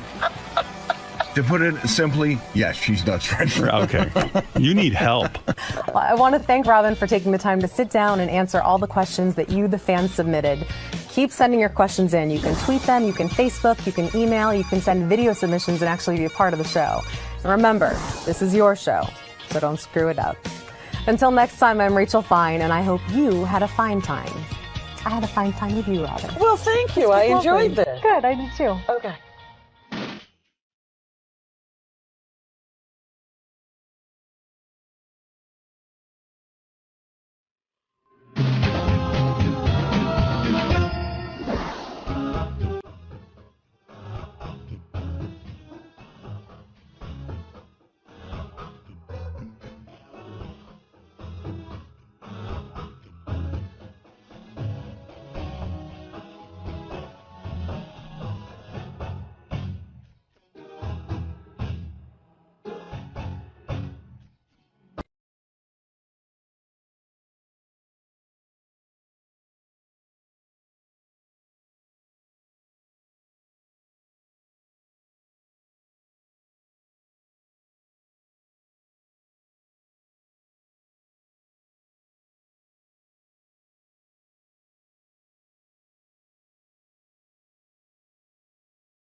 Hey, Gary, how does this work? Like, how do we coordinate getting Nick Cannon on our show? Him right now. Okay. So don't curse because we'll be on his air. And Right. you know. You have to remember the rules of terrestrial radio. Yes. They're barely in my memory bank, but... Well, this is good practice Yeah. because you're going back to yes. the world of terrestrial. Yeah. Can't say the F word, nothing. Yeah. It's going to be line 19. He's picking you up in about 15 seconds. They're probably coming out of commercial something. Beautiful. Nice job. I don't know how long he can talk because he's, oh, there we go. They have their breaks. Water that I have to Nick. drink throughout the day, though. So how do I say this? I got to go to the bathroom a lot. But I'm also excited because right now I get the opportunity to talk to one of my new coworkers. Are you a little nervous about having him as a coworker? Nah. Oh, man. He's very opinionated, Nick Cannon. Mr. Howard Stern. How are you, Nick? I believe I have a love-hate relationship with this man. Let me see. I've always been a fan. I mean, I'm a radio fan. So. Right. If you're a radio fan, you're definitely going to be a fan of Howard Stern. But then, in the past, we've had our differences and opinions about tons of things. And but I have nothing but the utmost respect for this man, and I look forward to it. And like the judge he replaced, Piers Morgan, I always had beef with him, and it was a real relationship. Sometimes we agreed on stuff.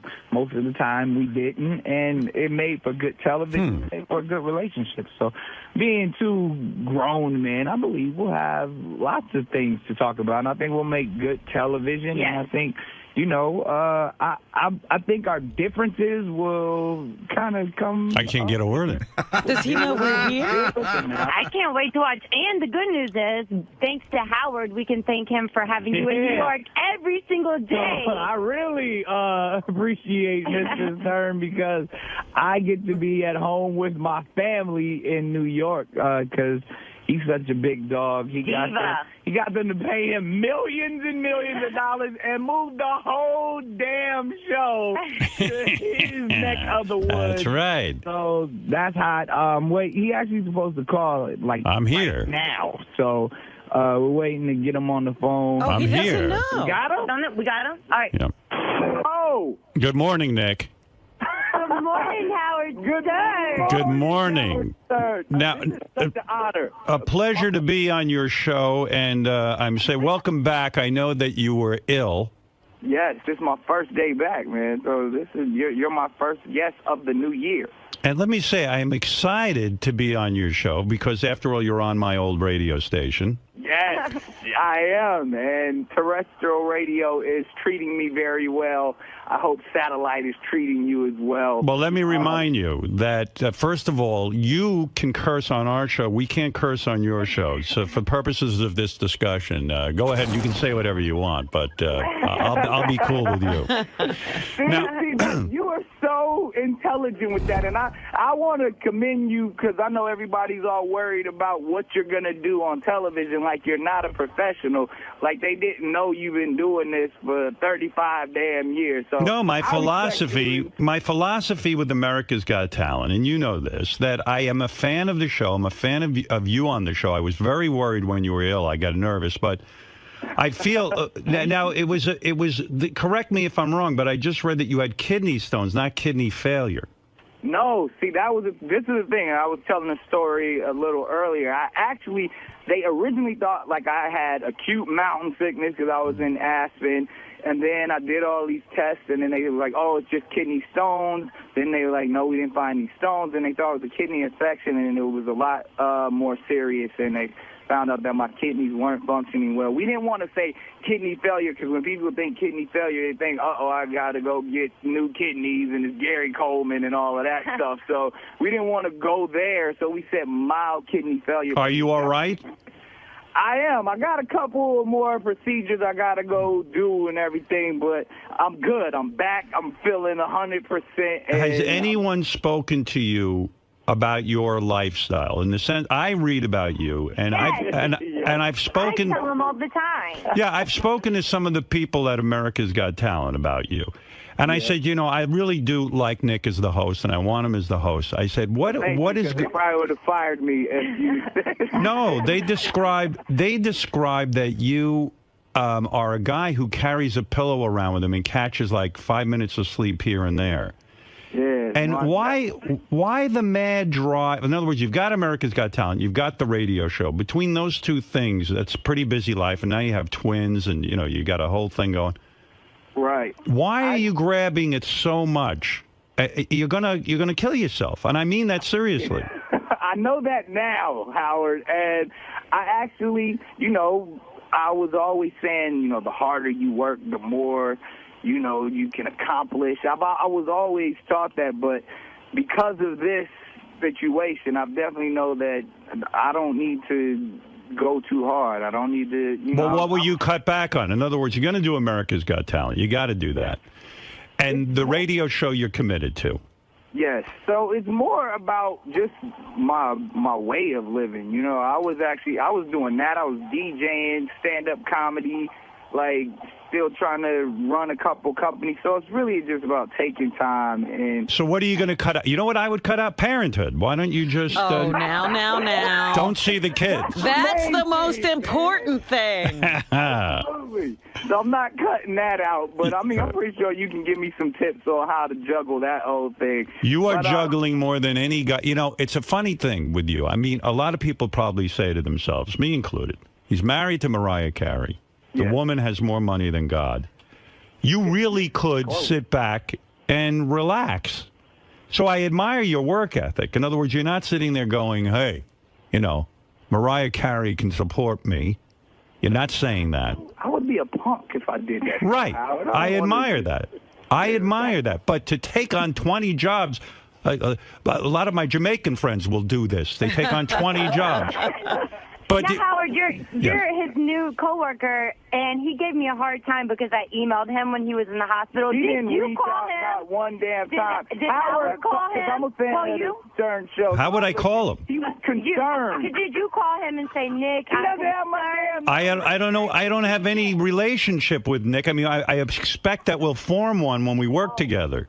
Right. Now, tell me what the schedule... Robin, let's ask Robin. Robin, if Howard Stern went into the hospital for over 2 weeks for almost a fatal situation, wouldn't you at least call him? Oh, absolutely. I'd be there. Robin! Oh, my goodness, girl, have my back. I emailed him. He needs his rest. He never...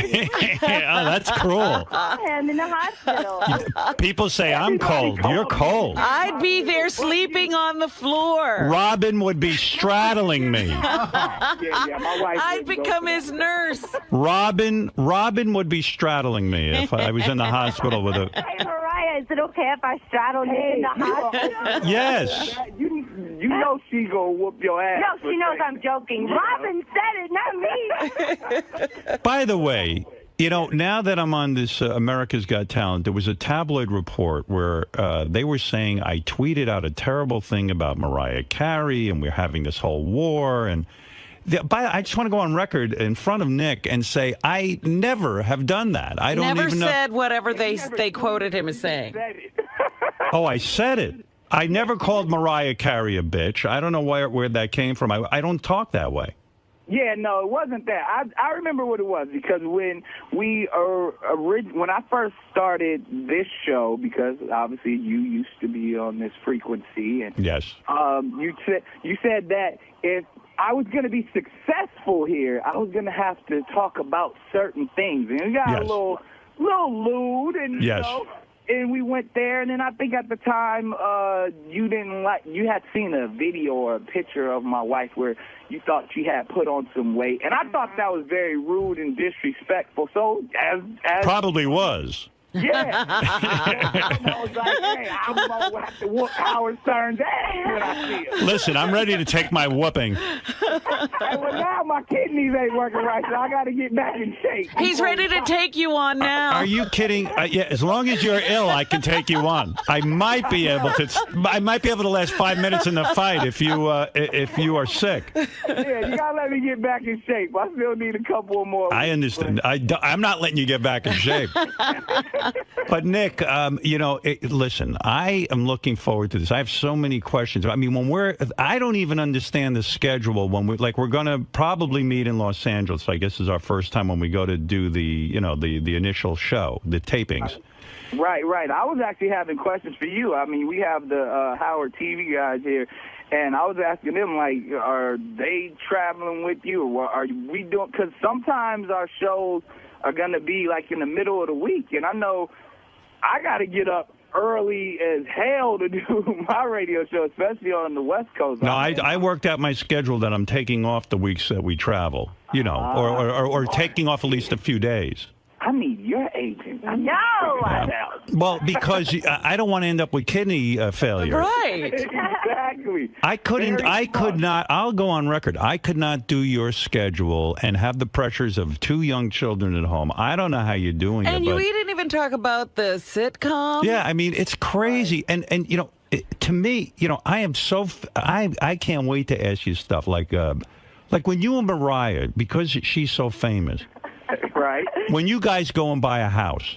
Uh-huh. Like how do you work out? Do you pay, do you guys have an arrangement where you each pay half? It all depends. It depends, like in New York, that's her house. Right. I stay in her apartment. But in L.A., where, I'm originally from the West Coast, we split the bills, and that's the thing, I want to buy an East Coast home for our family now, personally. But Nick, is it awkward? But Nick, is that seriously awkward? Because all of a sudden you get the gas bill or something, and you turn and go, well, I paid half, you pay half, and I mean, to me, it is one relationship, and that apartment should be yours. You know what I mean? That house. Do you know how much that apartment costs? How does that all work? I got to know. I mean, I want to break this down. I'm sure he had to sign like a major prenup. Did you? Absolutely. Why? I mean, we talked about this on the show before with Sarah Lee and I believe when 2 people come into a relationship, I mean, I had a little bit of paper. I wasn't broke. I wasn't. Right. No, I mean, you make a good living.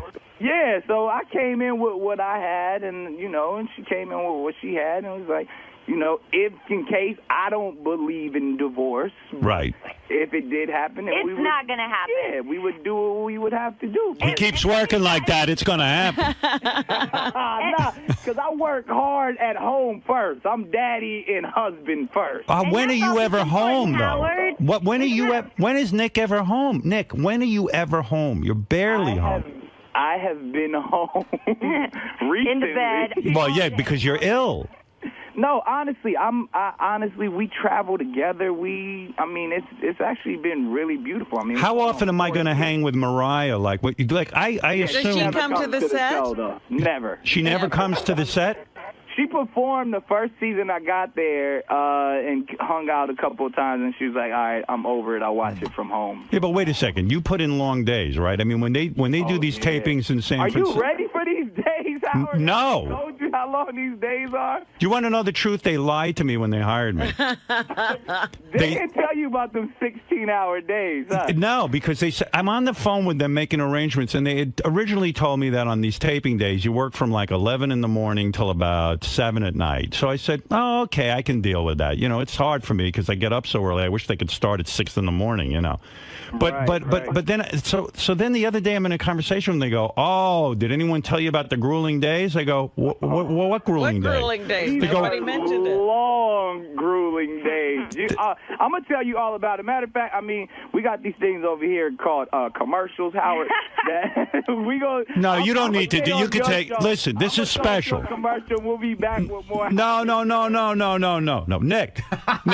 Maybe he can continue to talk to us. Can you continue talking to us? Absolutely. Oh, good. All right. We'll be back on 92.3 now, but I'm still rocking with Sir. So what's next? Hey, Nick. I'm still here. Oh, you're there. Okay, all right. I couldn't hear you. I couldn't hear him, though. You're telling me. Yo. Okay, you there with me? Yes. Yeah, it's echoing for some reason. Probably because we got some strange kind of feedback. I apologize for that, sir. What are you saying? It's 11 o'clock in the morning. You start taping, and then it goes to like 1 o'clock in the morning. Yeah. So sometimes we start like 11, at least 11 to 11, 11 to 11, like 3 days in a row. Well, I'll tell you what. You're going to have a judge sitting there sleeping. I'm going to be sleeping. 15-minute tea breaks because like Sharon's British and stuff. So like, no wonder you carry around a pillow. No wonder you carry around a pillow. My God, I'm going to share your pillow. So, are there long breaks though during? Because Howard thought that there's you need time to set up, and there's lots of sitting in your trailer. No, there's no like when we do, especially the audition days, they just fun. It's like you have to sit through like 200 people. Oh my God, doing ridiculousness. I'm not going to have much patience for that. Oh, it's gonna be great. I cannot wait to see. Because that was the thing about Piers Morgan. He did Piers was a diva. I'll put it out there. Like he would like walk off and be upset and be like, "You're wasting my." Especially when the CNN stuff came up, you're like, wasting my time. Right. Well, I watched that and it felt kind of false to me, that the whole rivalry between him and Howie and all of that. Yeah, that stuff was a little put on, but like Piers showing up when he wanted to and mad that we were there all day, and like he did that. So I could only imagine. Like I know you're not gonna go for that. That's what I heard. I heard that like Piers would actually go up and tape some stuff for CNN between the acts and then walk off and all that stuff. And no, I'm not gonna. Listen, I'm there to work. I even told these guys, there's no nonsense. I'm walking in. I'm not making the show about myself. I'm there to give you my opinion on these acts, and that's it. I'm not going to walk in. The beautiful thing, though, you have already established the fear of God in everyone over there. I know. I'm just going to ride with you. But why is Mariah never coming by to hang with you at work? I mean, you're putting in these long days. Why doesn't she come by and I can hang out with her while you're working? I can, hang out in my trailer with her. You're going to be working too. But no, honestly, because in the cities when we travel, obviously because we're traveling, but when I was in L.A., she would be in New York a lot of times. So maybe now that since you moved the show to New York, we might be able to get a Mariah Carey appearance. Now, you're happy about the show moving to New York because now how were you doing the radio show? You would get up at 1 in the morning and start at 3 in the morning? This was the craziest thing ever. I'm so grateful and thankful for you, especially during the live shows when they were in Hollywood. Yeah. Because what would happen, I would finish my radio show at about 7 a.m. I would have, you have to do a couple of things afterwards. Maybe I have to do my countdown show or something. So I'd get to the set directly from my radio show by 9:30, 10, do the whole hair, wardrobe thing, be on set from 10 all the way to about 8, 9 at night, because you got to do, as the host, I got to do rehearsals and talk with the acts and all of that, and then you do the live show, which you don't have to come into till about 4 or 5, but I'm there the whole time, and then I'd go straight back to my radio show, so I wouldn't go home or anything. I would lose 20 pounds every summer. Oh, my God. I mean, I am amazed by this schedule, and your life becomes a burden and a holy hell, right? Yeah, so I'm grateful for you. You have saved my family and my life. Yeah, I mean, seriously, that's got to affect a marriage. When I don't see my wife for a while, it gets weird. You know what I mean? If you're working those amount of hours and you're coming home grumpy, there's no friggin' way you can hold on to a marriage. Well, the beautiful thing, how it usually works, like I said, Mariah normally would be on the East Coast, and America's Got Talent is only the first part of the week. So the second part of the week, I would go back to New York, and it would just be us. So, and then when you would go back to New York, you're busy trying to catch up on sleep, right? Well, that's where the good times happen, Howard. Not really. I mean, you got to be exhausted. Nah, come on, man. I'm still young and very viral. I get it in. By the way, when you got married, yes, you gave up an incredible sex life.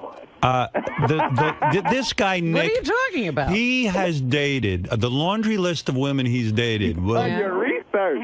Oh, my God. It's unbelievable. I didn't know he was up to all that. Nick, talk about, first of all, when he married Mariah Carey, he was engaged for, he was going out with her for 6 weeks, and then he got engaged. I know. I remember the televised engagement. Right. Do you think that was a craziness, Nick, to get engaged that quick? I'm sorry. You said, what was the last thing? Was that craziness, getting engaged that quick? 6 weeks. Absolutely. I mean, celebrities, we a little crazy. Do crazy, impulsive things, but I had always been a huge Mariah Carey fan, and it was like a love at first sight thing, and we just hit it off. We said, let's rock with it. Let's see what happens. But you got engaged to this Victoria's Secret model after knowing her for 6 weeks as well. It's a pattern. Yeah, that's the one I'm talking about, where you asked her to marry you on TV. Right. Yeah, but that wasn't 6 weeks. Wasn't that a little long? No, it was you proposed on a Times Square Jumbotron 6 weeks after meeting the Victoria's Secret model, Salida Eban. I did do that. Yeah. Yeah, I mean, it was a Victoria's Secret model. Hey, you're a man. You got to do it. Exactly.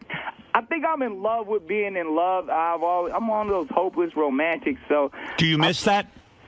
Nah, not anymore. I mean, I got my soulmate, the dream girl that I've always ever wanted. Like, I don't feel like there's anyone I could go up from Mariah Carey. That's perfect. I've been in love with her since I was a kid. Do you guys ever make love and have her music on the turntable? Absolutely. You do? Yeah. Would she ever sing to you during sex?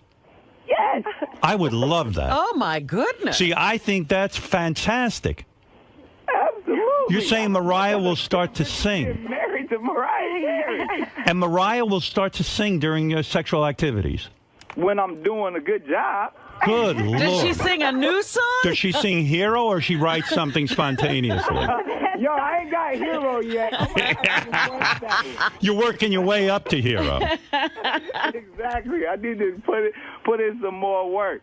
So, wow. All right, I think we get ready. We can come back on my show right now. Good. Too, all right. All right. Go ahead. I mean, I like this.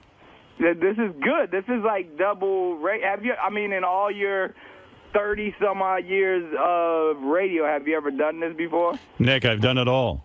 I know you have. Yes. No, I've done this. I'm a huge fan of the show, too, right? Thank you. No, I love that. And by the way, when you got ill, I seriously debated not doing the show because I said, if he isn't the host. He needed you. I said, said that. I need this guy to get better. You do an excellent, excellent job.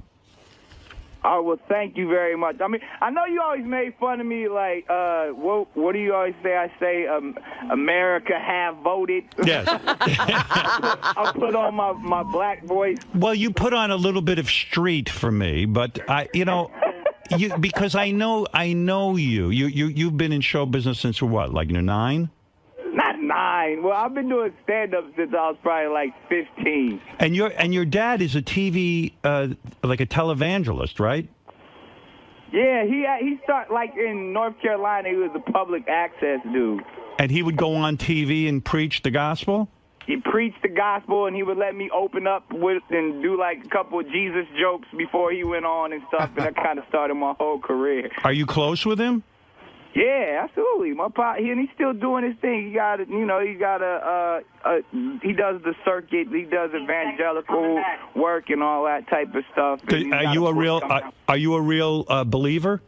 Absolutely. Here we go. We're coming back. We're coming back, Howard. Speaking of believing, we coming in live now.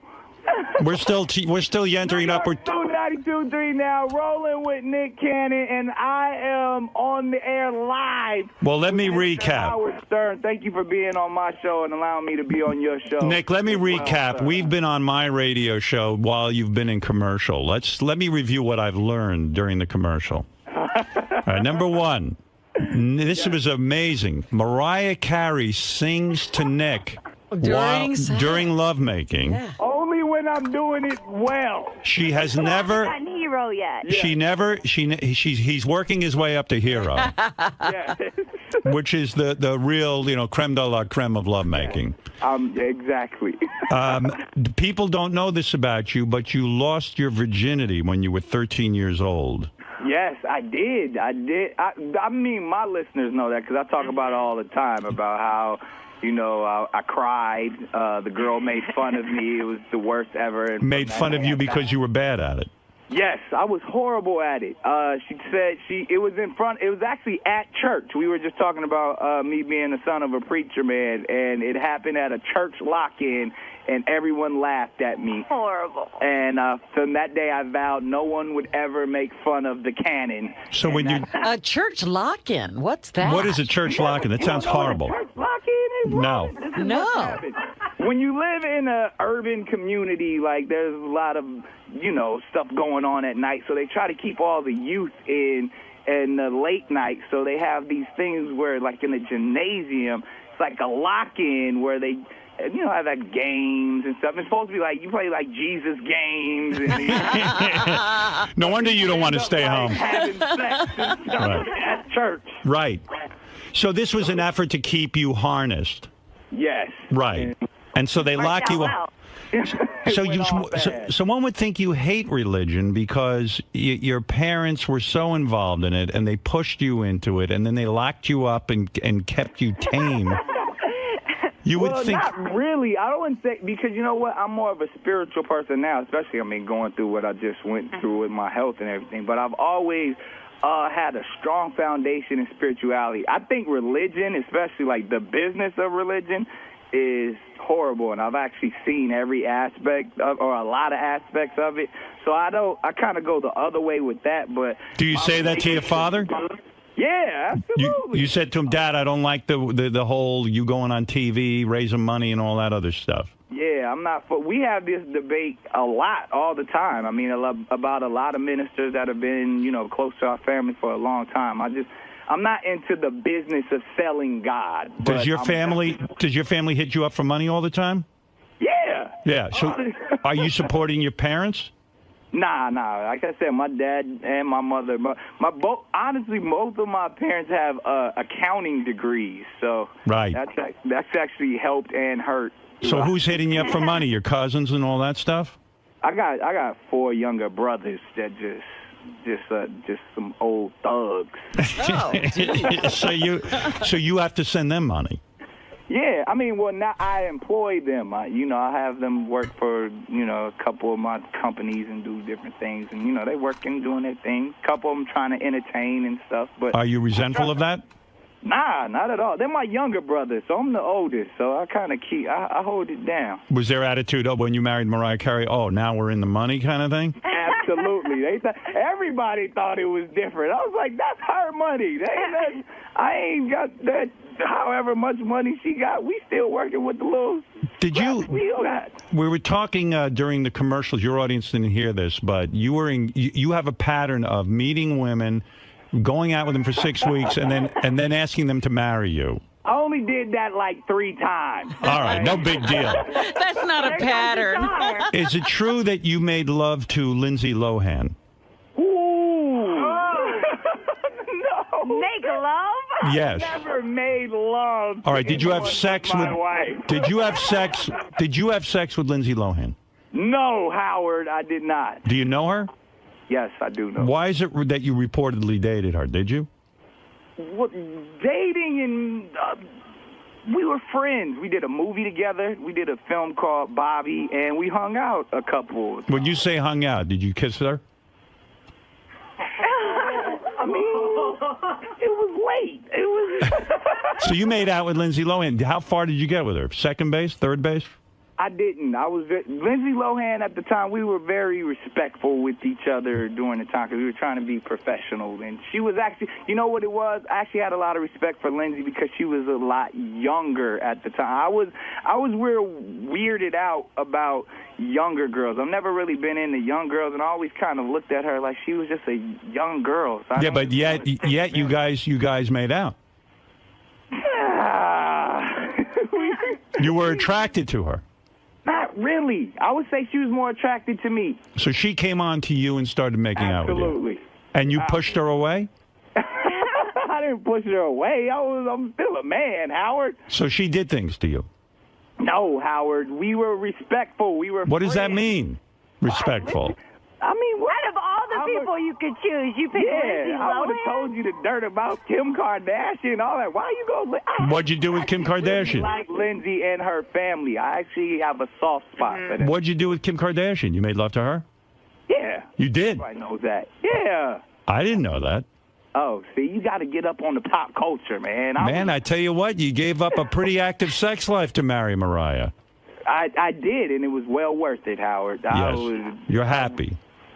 happier than happy, especially through this entire process of help. I mean, we've become so much closer, and our family is so just tight-knit, and I even got a chance to see a different side of my wife that through this process, to where she just became so nurturing.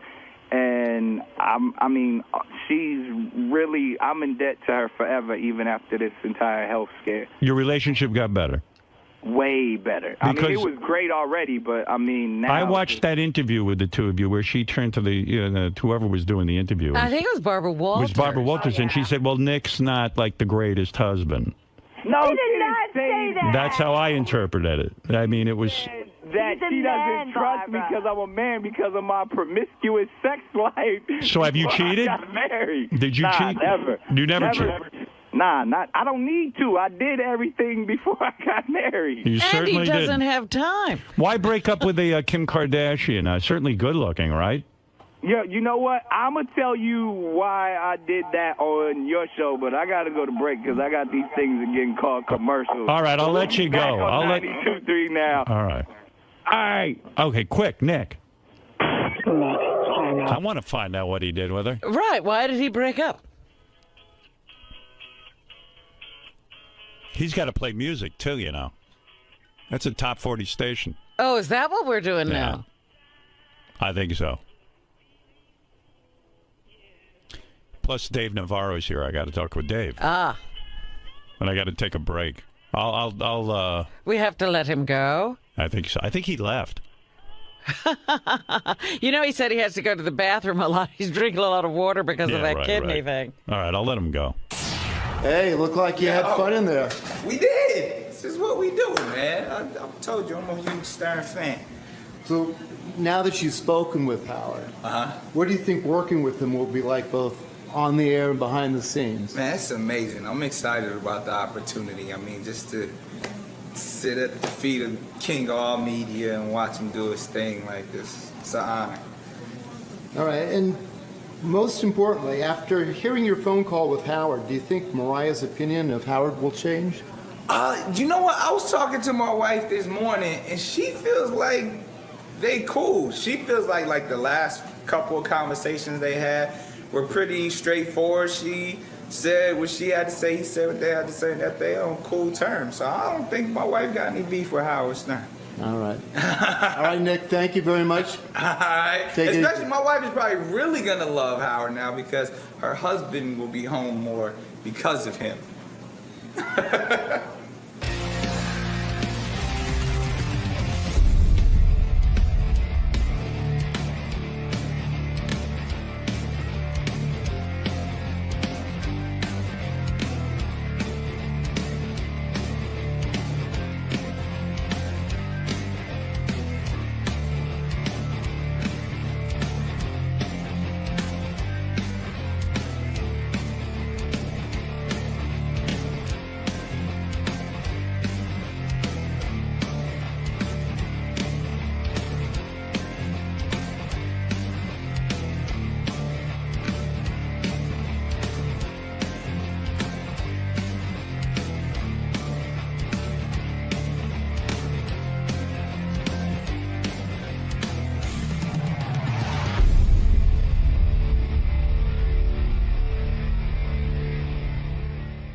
This is the best of the wrap-up show. A recap and behind-the-scenes look with John High and Gary Dell'Abate.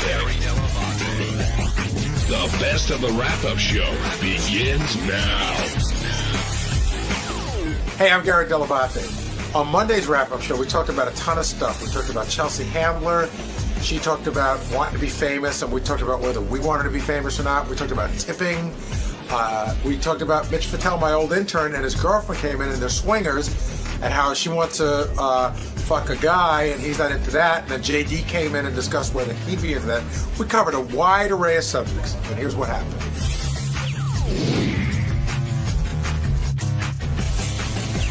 Today, 𝗛𝐿CE Handler dropped by, and was 𝗛𝐿CE happy to be up here? In the beginning, she sounded a little tired, but by the end, she was clicking with Howard. I think she digs the show. I think everybody hates getting up early, and I think part of her personality is that I think part of her comedy is that she's perennially irritated and pissed off. Like, that's sort of part of who she is. And Howard loves that. Right. Yeah, he loves talking to someone who's as pissed off as he is about a lot of different things. And willing to talk about it. Right. And name names. Right. And which they did. The first thing I thought that got out was Howard's old college pal, Ted. 𝗛𝐿CE didn't hesitate to talk about him at all. Right. And they quickly bonded over that.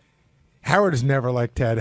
Ted is like a thorn in Howard's side. And every time he got more and more successful, it used to irritate the shit out of Howard. You know, he came on our show once. And how'd that go? It wasn't as much fun as making fun of him. And I don't make fun of him. I'm saying for Howard, it probably wasn't as much fun as goofing on him. Now, why is being famous so important to 𝗛𝐿CE? I don't know. I mean, she sort of said that it's something that she always dreamt of doing, that she wanted to do. I liked when she talked more about how you think that when you get famous, you can really rub it in everybody's faces, and it's not nearly as much fun as you would think it would be. Well, that's what Howard said when he ran into, you know, he felt sad more than actually, hey, it's time to gloat. But is being famous important to you? I'd be lying if I said on some level it wasn't. I mean, when I was in college, I thought that I had a chance to sort of be recognizable, and I liked the idea of it. And I like it. I enjoy it. How about you, Benji? I think the perks, not, you know, I'm famous to a level, to like someone that's like a character on a reality show, but to the perks that we get from it, I think are great, and it's also nice. Like, I like the idea. It's an entree into people. It's like you know, you feel like a little bit more connected to everyone, but the actual just being famous for being famous is not a huge turn on to me. Yeah, I always say that the best part of working on the show is being a B celebrity who works for an A celebrity, or even a D celebrity who works for an A celebrity, because you do get some cool perks. But like Howard, so almost can't utilize the perks that he gets because he's so famous. He can't, you know, it's hard for him to go to the baseball game and sit in the stands. What did you think of 𝗛𝐿CE's story about waitressing and how important the tip is? First of all, I learned something today. I had no idea that they have to pay 8% tax on somebody's bill. That's crazy. Did you know that? No. That's I never heard that before. before. That. But I get, listen, I worked at TGI Fridays, and I worked with waitresses who were like 𝗛𝐿CE, who just went up to guys and said, really, you're not going to fucking tip me? And there were all sorts of discussions of which ethnic groups, and, you know, like I know that I got yelled at. I was the host, and I got yelled at for seating a table of women in a waitress's section. I go, what are you mad at? She goes, don't fucking put women in my section. They don't tip for shit. Actually, yeah, she made a real, she made an anti-Semitic comment about that. Well, she said, you're the kind of Jew that makes a Jew like me, or something like that. Yeah. I guess when you're Jewish, you can make anti-Semitic remarks. But I do get, you know, she only made half a comment. When you work hard and somebody tips you, like, I mean, somebody putting $10 down an $800 bill is just, it's the worst thing you can do. Do you feel pressure to tip well? I mean, have you always felt that pressure? Yeah. My pressure is, I mean, I like to tip well anyway because I think I make enough money to do it, but my other pressure is if you tip like shit, someone will call the show. That's right. So you better... Which is, I think, is exactly what Howard did. In fact, I was telling you this before. Howard and I went out to dinner one night, and I got to remember if I got this right, but I think I picked up the bill, and I put my credit card down, and Howard insisted on leaving a tip, which I thought was weird. But now that I think about it, I realize Howard probably wasn't sure I was going to leave a big enough tip, or not a Howard Stern caliber tip, and he didn't want to leave it to me. And I understand, because when we leave, nobody says, Gary tipped me like shit. It's Howard Stern tipped me like shit. So, and Howard always leaves ridiculous sized tips. So do you have a general standard? Like I know 15 to 20%. I'm 20 to 25%. I mean, I'm guaranteed 20%, sometimes 25%. But again, I would never tip under 20%. Rick, you're on the wrap-up show. Hey, Rick. Hey, how you doing? Good. So I just that bit that Chelsea was talking about with the tipping. Yeah, the 8%. Yeah, they actually can cost the waitress money to wait on somebody. They take out a percentage of their gross sales to divvy out to the bar, the hostesses, the bus, and all that. So they have to pay that no matter what. Well, wait a second. She said not. You're saying that they take out money to divvy up to everybody. She's saying she has to pay 8% tax. Is that what? I think she. No, it's not really tax. I think she just misexplained it. Right. But because on any kind of transaction that's credit card, they can trace it. So anything that isn't cash money, you have to pay on. I do know that when you work in a restaurant, you have to tip the bar backs and the bus boys and some other people. But I understand that, if you, first of all, I don't know who's going to tip 8% or less. You got to think, like, I think in the worst places you tip 10%, but that's unheard of. You never know, Gar. You never know. But moving on with Chelsea, what did you think of her explanation of her relationship with 50 Cent? It sounded like she really liked him. It sounded like she went out with him for a goof and found out that she really dug him. Yeah, and it sounded like when they broke up, they haven't spoken. I guess they get along well now, but they didn't speak to each other for a while based on what she had said to him. So why does she have the ability to fly? I mean, she's an unbelievably successful author. Her television shows are doing well. How does she get to fly under the radar? Because what are you going to find out about her that she hasn't told you in any of her books or she doesn't say on her show? I think that's a huge thing for her. And is it odd? I mean, you did it in the book you wrote. I mean, when you put so much of yourself out there, then people sort of think they know you very well, and all of that is there. And I think her and Howard bonded over that a little bit. But Howard tells everything on the radio show, yet he still gets followed a lot. True. But not Jennifer Aniston, whoever it's Julia Roberts caliber. But yeah, he gets followed a lot. I understand though what she said. It's the best of both worlds for her. She gets all the perks and none of the shit. We're going to move off of 𝗪cie Handler and on to your former intern, Gary, Mitch, and Jessica, who look great. She was really pretty. Does it make you feel awkward at all when Mitch... was Mitch like this when he interned for you? Absolutely not. He was in college. He was in his maybe 20 or 21. And he was your typical horny college kid. We talked about, chicks we thought were hot. But I don't remember him being like a sex fiend or like having like, oh, I need to do, threesomes. I think he was looking for onesomes at the time. You know what I mean? Yeah. And he seems to hit the mother load with his fiance, but his fiance now wants to bring another guy in bed. And Mitch, deal breaker. Well, it doesn't seem like it's a deal breaker for Mitch. Yeah, I find the whole thing fascinating, and I don't judge, but I don't think, like, as I was listening to them talk about it, I said, like, on the surface, it sounds like a really great idea, like, oh, my girlfriend's going to let me fuck other girls, or my wife's going to let me fuck other girls, but to me it sounds both physically and mentally to be an enormous strain. You know what I mean? Like, you have to think about what does it mean? What does it mean? The going out to get them. It just seems like a lot of scheduling, a lot of work. It seems like a lot of work, and so I don't know. I don't know Mitch, the comedian swinger. I know Mitch, the intern. But by the way, she said she would be okay with them having a monogamous, traditional relationship. Just if they did that, she doesn't think she would want to bring in other girls if he didn't, eventually let her bring in other guys. And do you think that's a fair request? Do I think it's fair? I think anything's fair if you're married and being upfront and like saying, this is, and you're not exploiting the other person. I think it's fair that that's what she wants and that's what he wants. JD, would you be able to handle another guy in bed? No. I can barely handle me in bed. Hold on. What size bed does JD even have? but JD, let's go to this one, right? Yes. Like, who's one of your hot girls? Like a girl that you, the girl that you really love. Is there an answer to this? No, I mean, there's a lot. There's, right, okay. There's a lot. So the girl that was in Katrina, right? You like her. Katrina Bowden. So she's on 30 Rock. So she's super hot. So say Katrina Bowden says, hey, I want you to come and I want to hook up with you, and my boyfriend's just going to sit in the corner and jerk off. No, I couldn't. That's too weird. I can't have another guy. Not going to come near you. Not going to touch you. He's all the way in the corner. I could have been. If I was into that, I could have did that when I was down at hedonism, because that's all. That in fact, that was probably the only way I would have gotten laid. And since I wasn't into it, I didn't get much of anything. So no, I would not. No other guys. I want no other penises in the room. It's just mine. But if other girls are around, that's no, that's fine with me.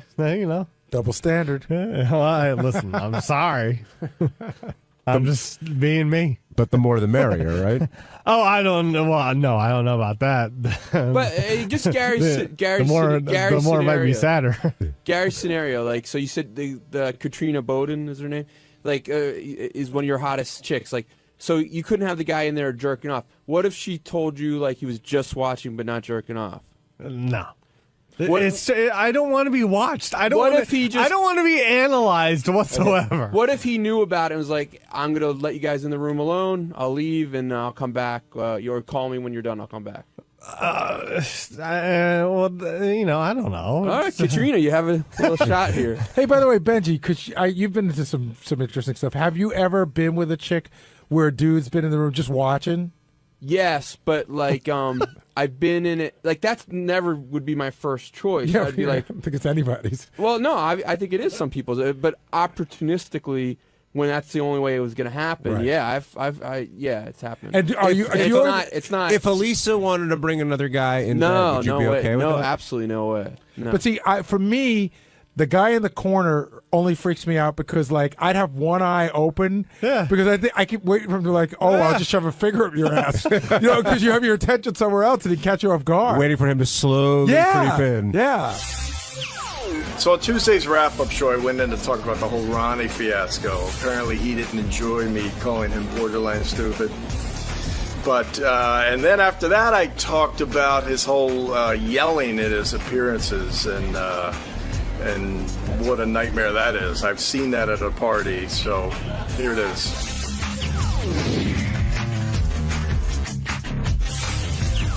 Howard says he wishes he wasn't associated with one of the two Ronnie Munns that he's gotten to know, and we should get into that a little bit when Ronnie comes in here about how he really is two different people, Gary. I agree. There's the character and the... Because you and I talked about this when we were in Vegas, about, like, we love Ronnie and how Ronnie has a big heart, what a great guy he is. But I don't know that guy's coming across on the air a lot lately. Well, that guy wasn't doing that contest in Vegas. You could see that. I mean, I started to write Howard a note last night. I canceled it at the last second.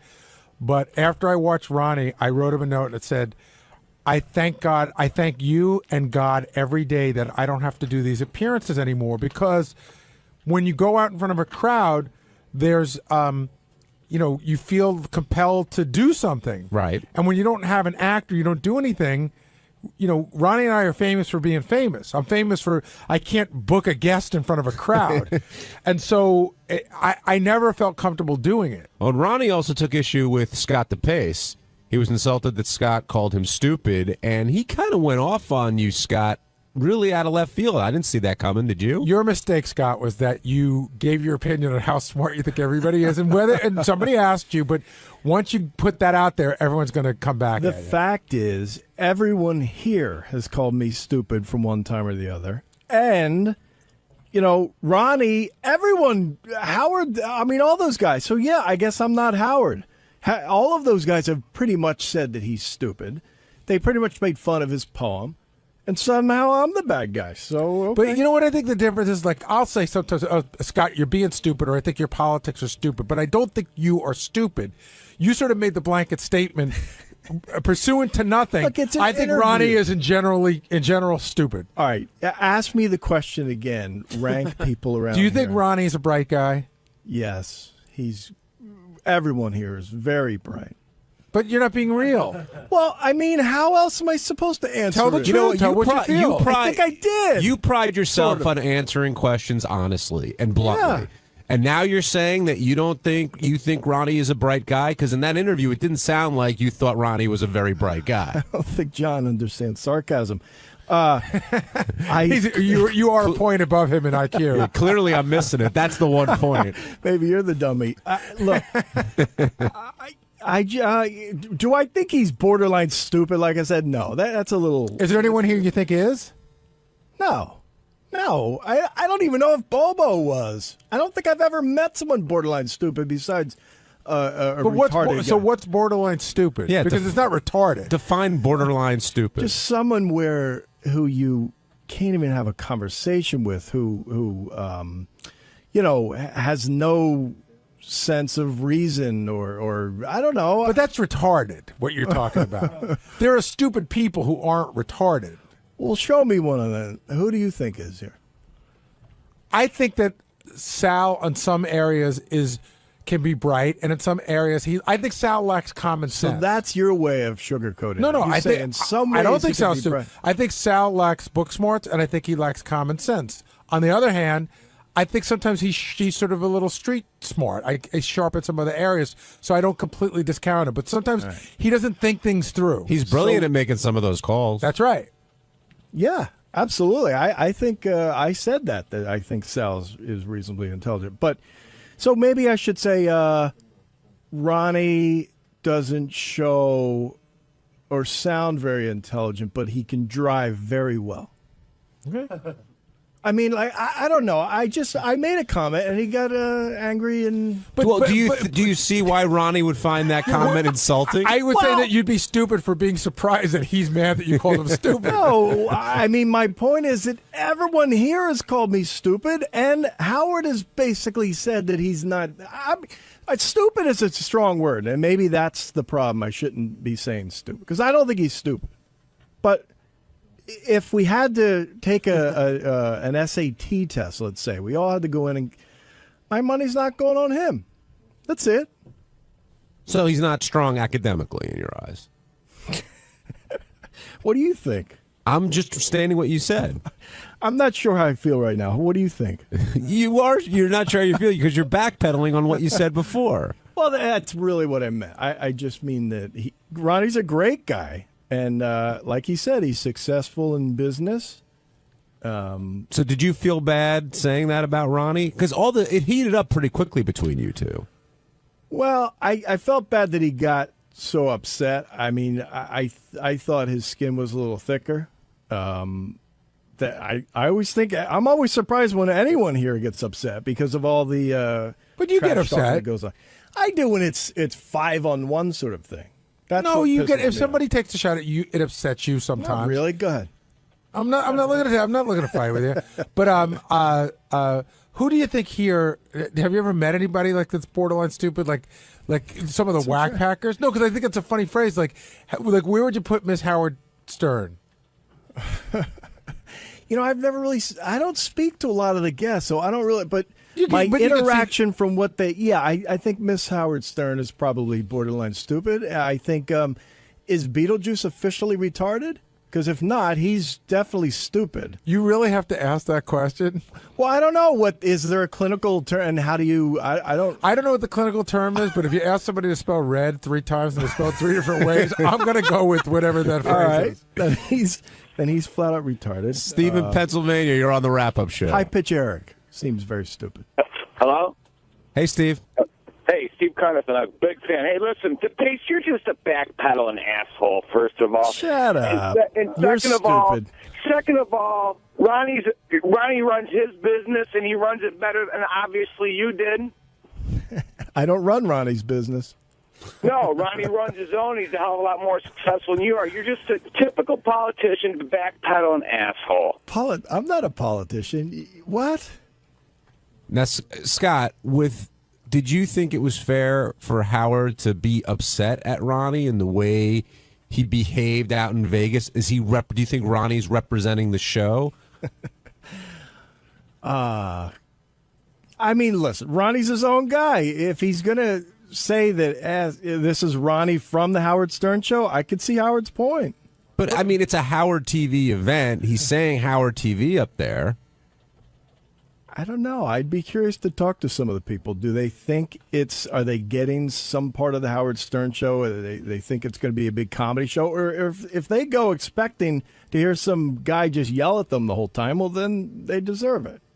Gary, what do you think? Should Howard be upset by this? He said he doesn't want to associate himself with that kind of guy.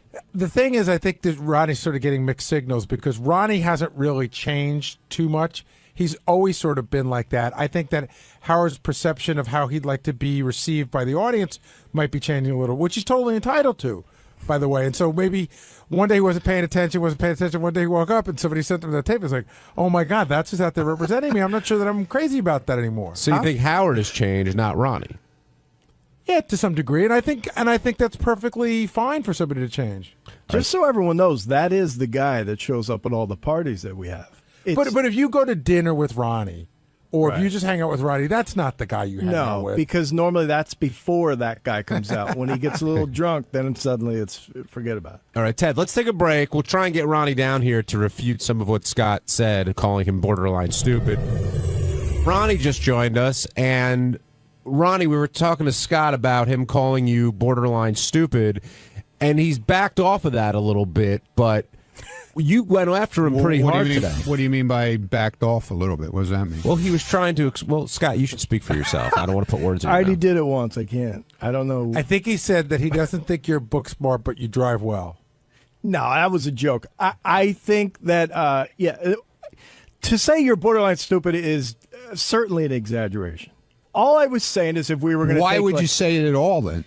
They asked me the question, who is, rank everyone around here. And I had just got done hearing you do your poem, and I didn't think it sounded very good. You just got done hearing me do my poem. You had just said you had I did my poem at the Christmas party. That was December 15th. Yeah, the first one. The first poem about the winter. It's okay. cold. You had just heard that? You just said it on the air, and that was what? You're getting caught up. What we played was taped about a month ago with the Pace as well. So he's saying when he was interviewed, he heard you it was a day or two after he heard you do your poem. Oh, okay. But Scott said, if you took the SAT, he doesn't think you do very well. As well as most. Can I ask you a question? What at this point in my life, does that matter now? Yeah, I know. I agree with you. Same thing with an IQ test. What is that going to do for me? I agree with you. And 100%. what did it do for you, except to find out that Will is smarter than you? That's debatable. He passed it. He got a higher score, didn't he? Still don't know how he did it. I don't know, man. Really? I know it bothered him. You can't get over the fact that he may be No, smarter it than you? bothered him badly, man. There was that whole news story that started. Which turned out not to be true. Well, I don't know. Do you think Will cheated and that's why he got more than you? Look, I know he called me the day before he took it in a panic. We all did. We were all. I called Howard in a panic the day. We all were in a panic, except for you. And he called me in a panic, wanting to know everything about the test. And then he did a lot of research on it. I don't know. Look, he's a smart guy. I never said he wasn't. I just, the 131. You can't just say he scored better than you on the IQ test. I told you, it bothers him to no Wow. And that's your friend. Maybe. All right, he probably did get the one. I don't know. Is there anybody?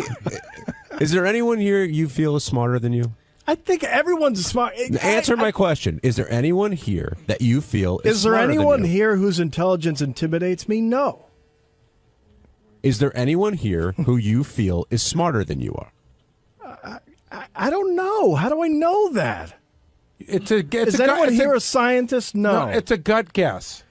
Gut guess? I'm sure there is. But who would it be then? It could be. It's not Robin. It's not Fred. Could be Obviously. Will. Could be Will. It could be Howard. Mm-hmm. It could be John. But wait a second. So if you're doing the IQ test, throwing all the jokes out the window, John and I scored 1 point below you. It's a veritable. John was a couple more than. No, John and I are the same. Oh, 1 point. It's a veritable tie. You don't think that we're all around the same intelligence, or do you think that 1 point really makes you so much smarter than John and I? It was a really hard point. No, I'm being serious. I mean, you're the same as I am. It's obvious that the test. I mean, I don't know any other barometer than the IQ test. So what am I to say? Yeah, you're right in the same family as I am. No, but that's because it sounded like you were going a different way. But we were saying, who do you think here could be? You said, "What's my gut on who could be smarter than I?" I don't think you're smarter than I am. That's my gut. That's okay. I'm just wondering if there's anybody else that could be. I don't know. I'd have to go through the whole list and in like, do you think you're the smartest guy in the TV room, as a for instance? Yes. No. Maybe. Who was the no? Goodstein, Ganji, Phelan. You think Ganji might be smarter than you? No. I'm smart. Those were the yeses. So, Ronnie, you agree?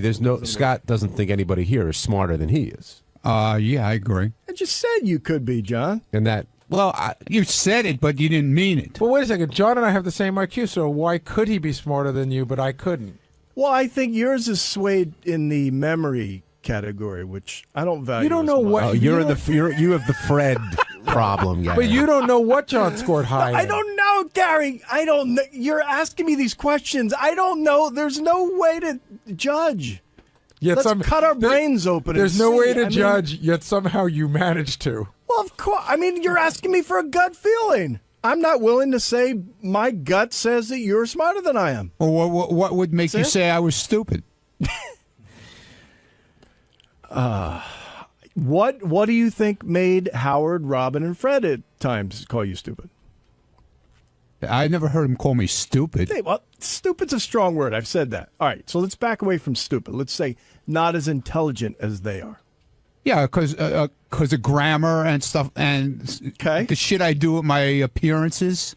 That's drinking, okay? The shit I do with my appearances is having a good time. Ronnie, why? And if you've never been to one of my appearances either, everybody is having a good time, believe it or not. I don't think anybody questions the fact that people are having a good time. If you watch that video, everyone's having a great time.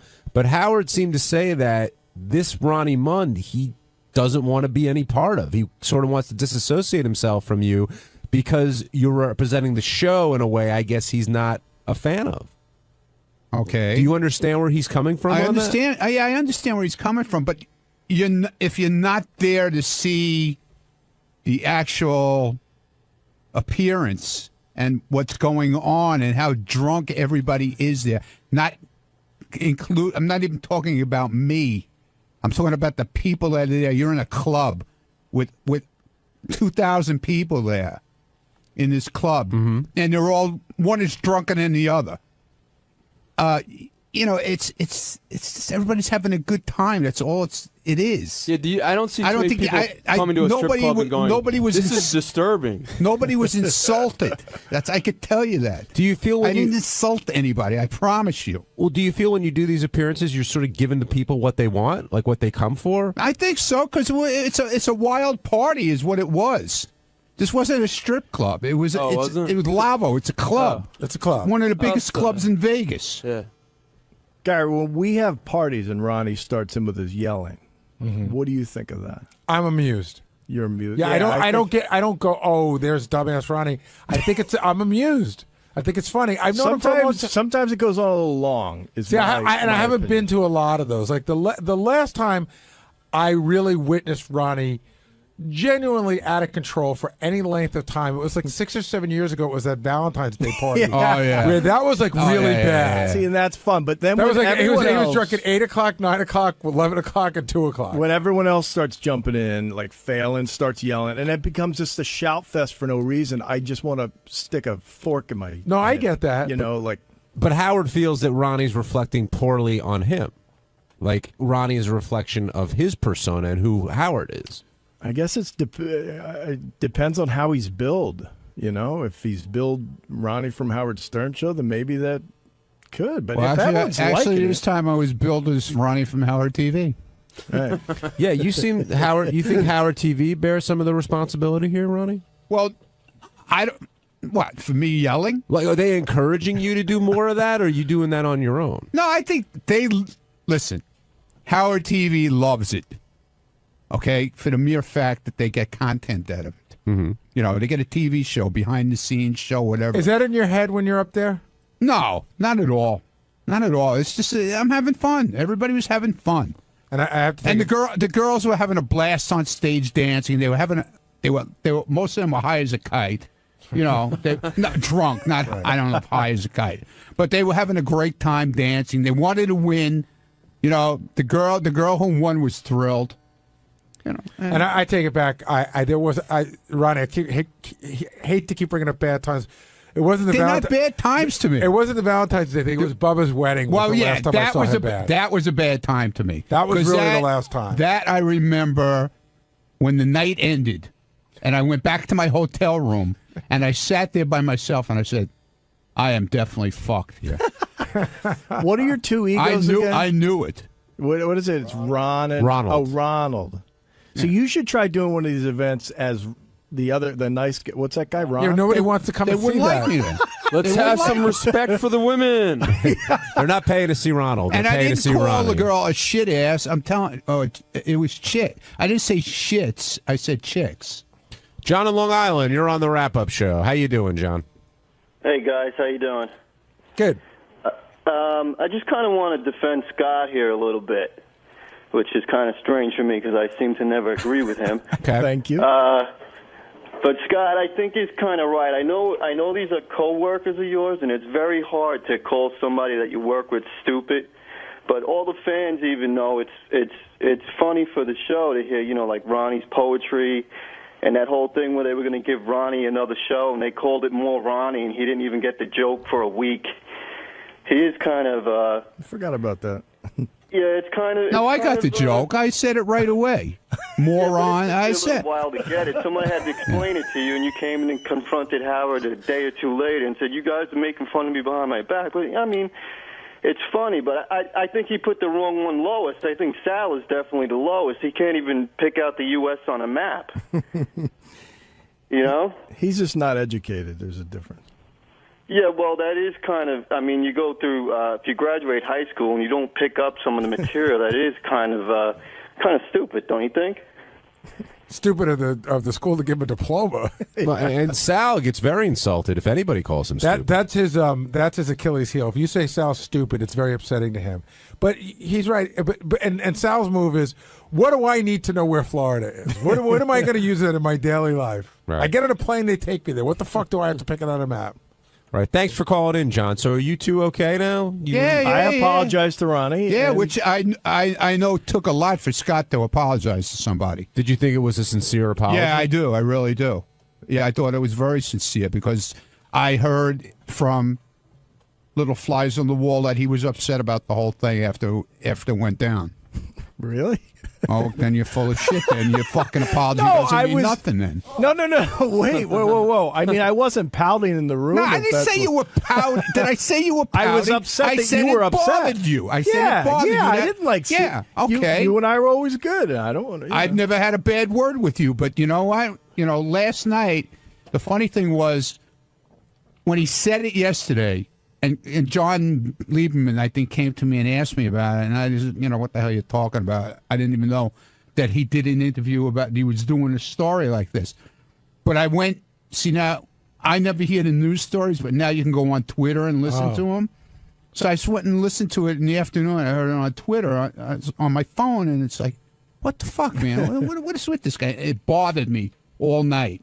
And I was just hoping it would come, because I had to explode today on this. I could tell. If you're unleashed. If you didn't go in for what, because Howard brought you in for the Vegas stuff, would you have gone up to Scott and told him that, you know what, it kind of pissed you off what he had to say? I would have waited because I knew sooner or later it would have probably came up on the air because I know Lieberman was going to headline it, and it would have came up then, and then I would have went in, but no, I don't think I would have confronted. Howard likes, like he said this morning, on the air. He loves fights. He loves it. He thrives on it. And Hey, Ronnie, if you were asked if you had to pick a stupid person on the staff, Who would you? Benji, I wouldn't call anybody Okay, that's stupid. I've fair. never called. That's I've fair. never. I wouldn't do it. Okay, that's Even what if even if I thought you were the dumbest fucking person in the world, I don't do that, and I don't tell people I hate them either. Hi, I'm Scott the Engineer, and on Wednesday's wrap-up show, the subject came up of me screwing something up. I deleted some important material Howard was trying to play. I went in, I admitted it, and eventually he got mad but apologized, so check it out.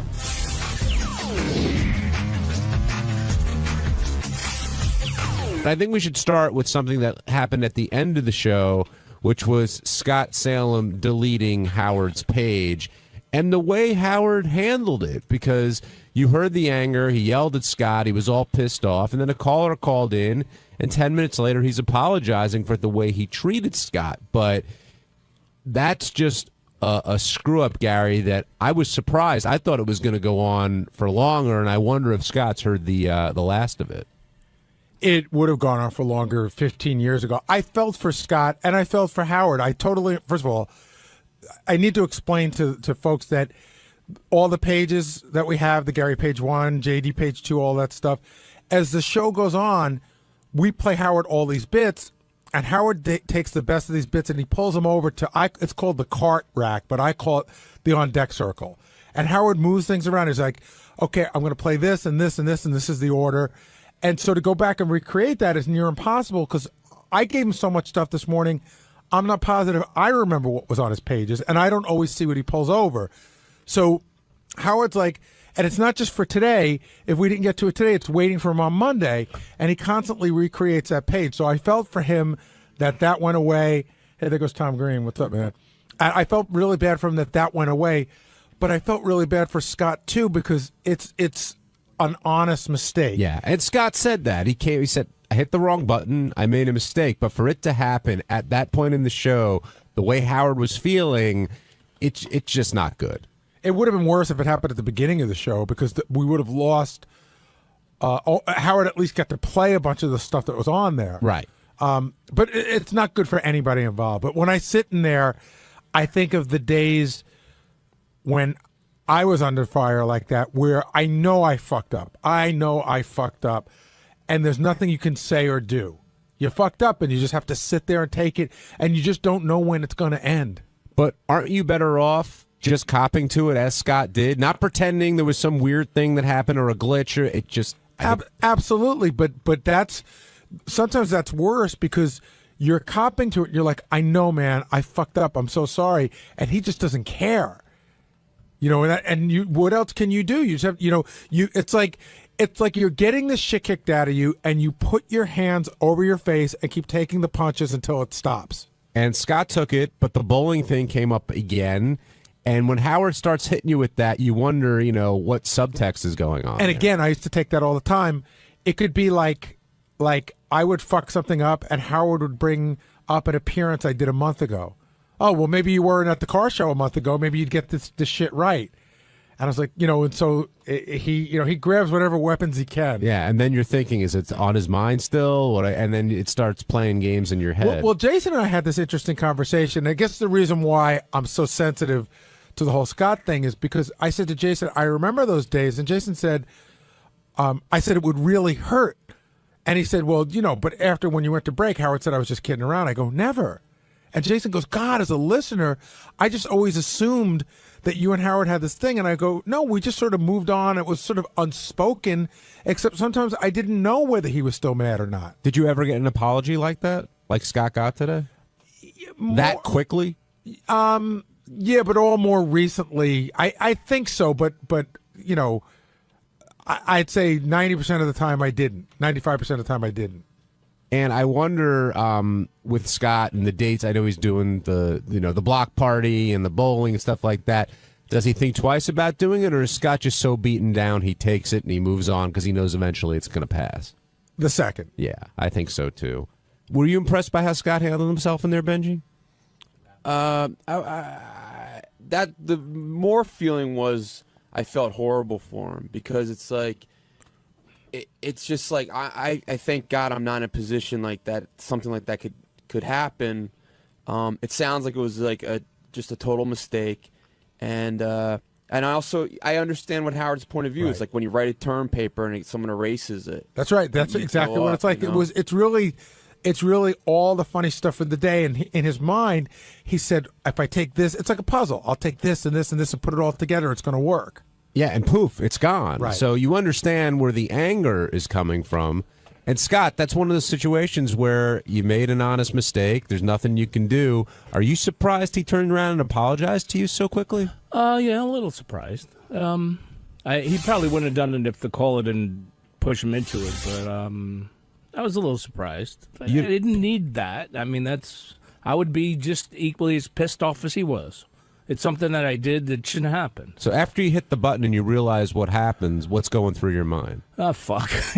Shit. I'm like, God damn it. So I said, I can't just not tell anybody and let it go, and hopefully things won't show up. Scott came to me. I was supposed to tell Howard during the break, and we had like this 45-second break where I was talking to him about a contest, and I just didn't get to it.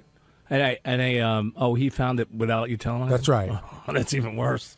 But I did go to Gary right after it happened. I said, listen, I deleted a page by accident. I just want you to know. I didn't just leave Oh, no. Yeah, he fessed up to it, but there's nothing you can do. That was the only thing I could have done. I mean, so, yeah, I felt really bad. It's not something that, I do. What about the bowling comments and the block party comments and the other things that Howard said when he was sort of getting on you? Know, when you get mad and you're in an argument with somebody, you just bring up shit and you throw it around, and, Like, when you're talking to your wife and you call her a cunt and whore? Oh, wait a minute. Uh-oh. No, but that's almost what it's like. It's like all bets are off. Yeah. So I would hate to fight with Howard in real life. The bowling and the block party have nothing to do with what I do here. So, I mean, they're associated, but in terms of doing my job here, no, I didn't fuck up because I do those other things.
All right, we have a hit TV show lady here, 𝗪cie Handler. We're going to bring her in. Oh, one of those hit TV show ladies. That's right.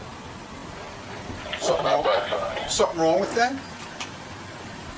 No. That's right. Good morning, 𝗪cie. Good morning. Welcome, welcome. Thank you. Your big debut. I know, I'm very, very excited. Nervous at all? No. Just curious. I read this. No, I don't get nervous very often. Should I be? No. Here, right this way, 𝗪cie. You guys used to be co-workers of sorts. Who, Howard and I? Yeah, when he was on E. Oh, yeah, I wasn't on E when Howard was on E. I don't You guys think. never crossed paths? No, never. But so what's going on with you? What's new? Well, I'm here. Mm-hmm. I'm in New York. I woke up about 30 minutes ago. That's got to be tough for a West Coast-based person like yourself. It is. It's very tough. I was wondering how he does this job every day. It's something that would not be good for me. I'm No. not a morning person. I don't think he is either, but I don't think anyone's really a morning person, No. except for babies. I don't think 4 in the morning is really, yeah, you're right, isn't No. good for anyone except for... But it feels good to have a camera 3 inches away from my face. I know, I was hoping I'd get even closer, too. Would you like to go inside me? Yes. Good morning. Good morning. All right, I'll leave you alone, Chelsea. Good luck. Thanks. I watched the first 2 episodes of her TV show, the sitcom. It's actually pretty good. Is it? You know, so the show is based on her books, her life in her 20s when she was sleeping around like a maniac. Those books sold insane numbers. Insane numbers means what? A lot of books. At one point, what's a lot she of had books? 3 books. They were 1, 2, 3 on New York. You got it, my Times. She's dated 50 Cent for briefly. He did some stuff on her show too. She was in a Twitter feud with Nick Cannon. She said she discovered masturbation in 3rd grade. She's a big drinker. She got a DUI when she was 21, but she's like, you know, proud. She has Belvedere as one of her sponsors. Her mother was a Mormon. Her father was Jewish. She grew up in New Jersey. The other thing, if you see that the first line from her book, when she was 7, she walked in on her parents having sex. She saw her mom jumping around naked in a nurse's hat while her father chased her with a bandana around his neck. All right. You know she doesn't play. She plays her older sister on the sitcom too. Another girl that's plays weird. her. Howard, it's weird because they got a younger, hotter chick to play her, but she's the older sister. I got it. Chelsea Handler is very successful on the E! Network. She is also very successful. Hey, Chelsea. Hi. There you are. Chelsea is very successful also as an author. She has sold 3 books, and now the 4th one is coming out, right? No, the 4th one came out about a year ago. Okay. But thanks for fact checking. Yeah, you know, it's early and I'm tired. And You're tired. I don't know how you do this. This is brutal. It's brutal, but I'm only doing it 3 days a week now.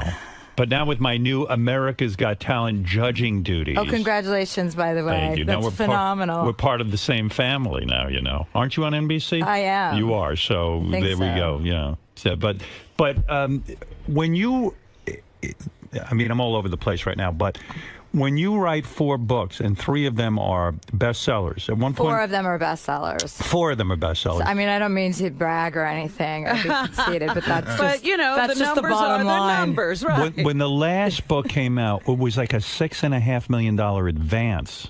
Was it? I didn't Was get it? paid then. You didn't get paid that. That was the rumor. No. I didn't get $6.5 million. I think that was like Tina Fey or someone. But not you. No, I don't remember what it was, but it was not that. Your success, though, now is pretty astronomical. And I remember the first I heard of you was when you started on E! Right, because you were good friends with Ted Harbert. I don't like Ted. I feel Ted's a phony. But that was my assessment of him. I knew him in college. We were on the college radio At station. BU? At BU. Uh-huh. He was a year younger than me. Yeah. And I remember that you got the job at E! Television. You had your own show. But the thing was, I had heard that you were dating Ted at the same time. So I assumed, oh, he's throwing his girlfriend on television. Right. So when you do that, when you go on, so everyone was against you, I'd imagine. True? I mean, did you have that Everyone feeling? except for Ted. Right. Ted was your champion. You broke up with him a long time ago. Yeah, I got really, yes. Are you still friends with him? Well, I wouldn't call us friends. I mean, we email, you know, I'm in the city, so I emailed him. He emailed me a question about something, and I emailed him back. Kind of you know, my friends and I were sitting around saying, wouldn't it be funny if we called Ted and had him meet us for drinks? Why is that funny? Just because Ted is, you know, I mean, you know Ted. He's just kind of like that kid in school who, you know, yells out the answer before anybody else has a chance to, you know, who's just like, he's just a nerdy guy and he wants to fit in and be one of the cool kids. And he would come to like writers' meetings at the show at Chelsea Lately. And he was he wanted to be in on the joke, and he was kind of the joke, you know. He was just he's a very, very silly guy, and he's not the most, what you said earlier, he's not the most, you know, he tries very hard, so I have some sympathy for him. Were you in love with him? At some point, yes. You were. And he was your boss. Well, the show started before he and I got together. When we were collaborating on the show, that's when he was separated from his wife, and he was kind of, after me. And I was like, okay. And I, at the time, I was. This was like 5 years ago or something. I thought there was something kind of interesting about him. He's very smart. Right. He knew a lot about TV, And then I moved in with him, and I was like, oh, my God, I'm going to fucking kill this guy. So, Is that what killed the relationship? Because you were working together, he was your boss, then he moves in, and you need your space. Well, yeah, I would come home from work. I would do my show, and I would come home from work, and he's like, do you want to watch your show? And I'd be like, no. No, I just came from my show. Like, I don't want to watch myself on television. So that kills the relationship. Does that always kill a relationship for you when a guy moves in? Are you just such an independent, strong woman that you can't live with a guy?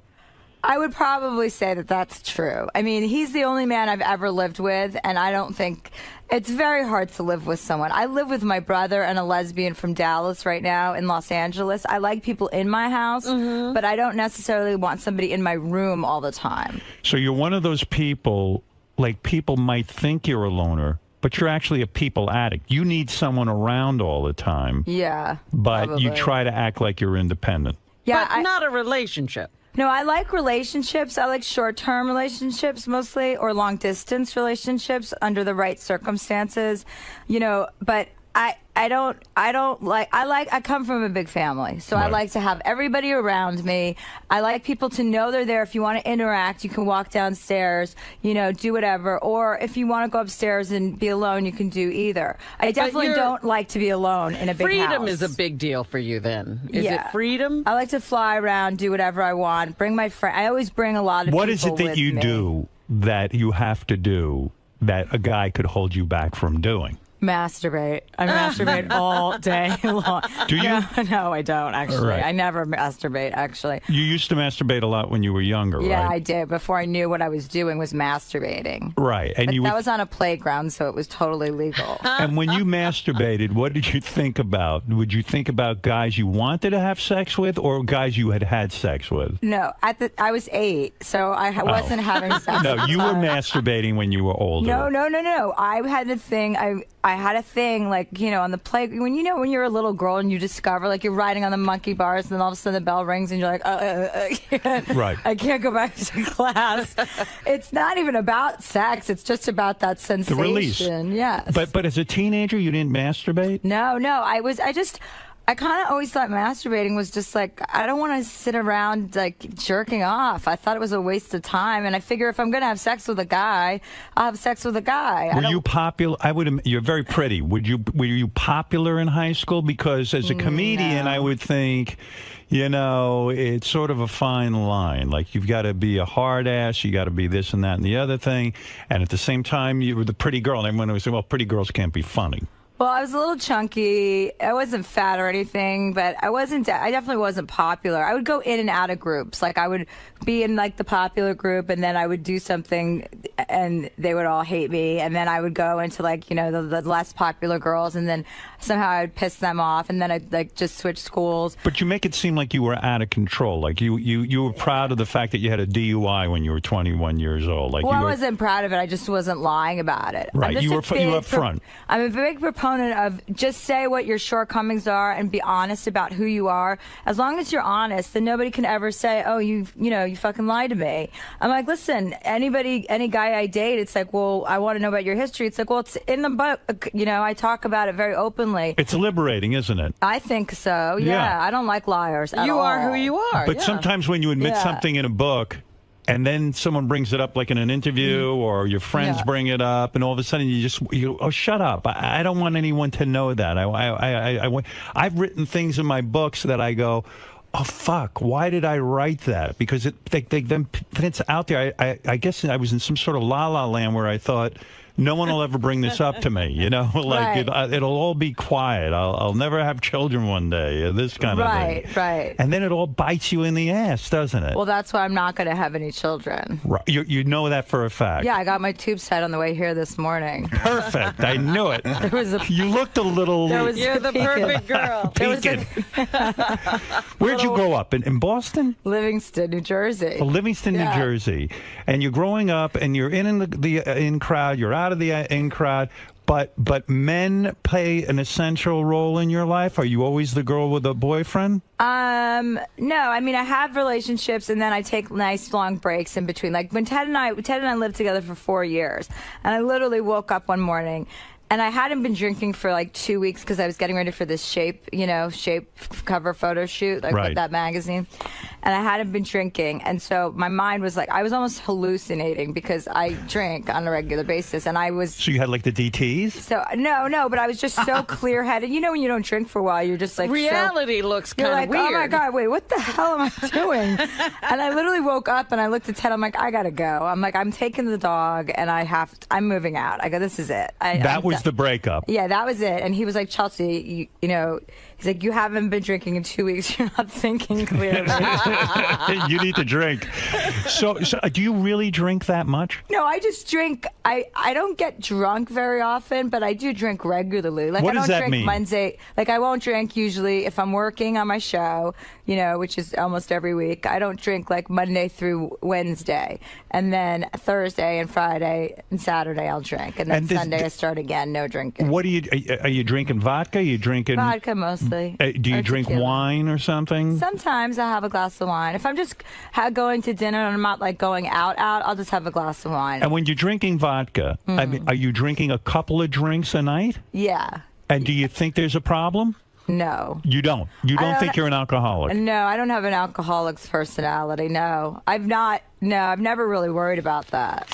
Have you ever been tested for like I went to For some AIDS? No, that of course. But, No, I just don't want to know.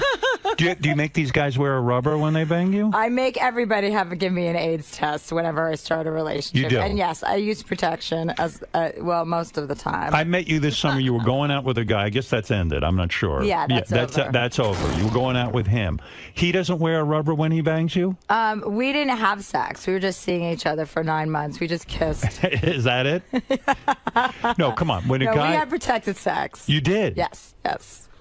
But why would you think that we wouldn't? Because you give him the AIDS test. Uh-huh. And then sort of he's clean, I guess, of all diseases, and you are. But I don't want to get pregnant either. Right. So, and I'm not on the pill.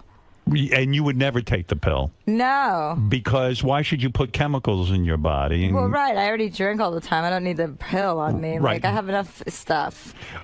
So it seems to me there's a weird dichotomy here. You want to be healthy. You want to get in shape for like a magazine cover. But at the same point, you're like, fuck it. I'm going to drink and I don't care about calories and all that other stuff. Do you care about your appearance? Oh, yeah. But here's the thing. I mean, I feel like,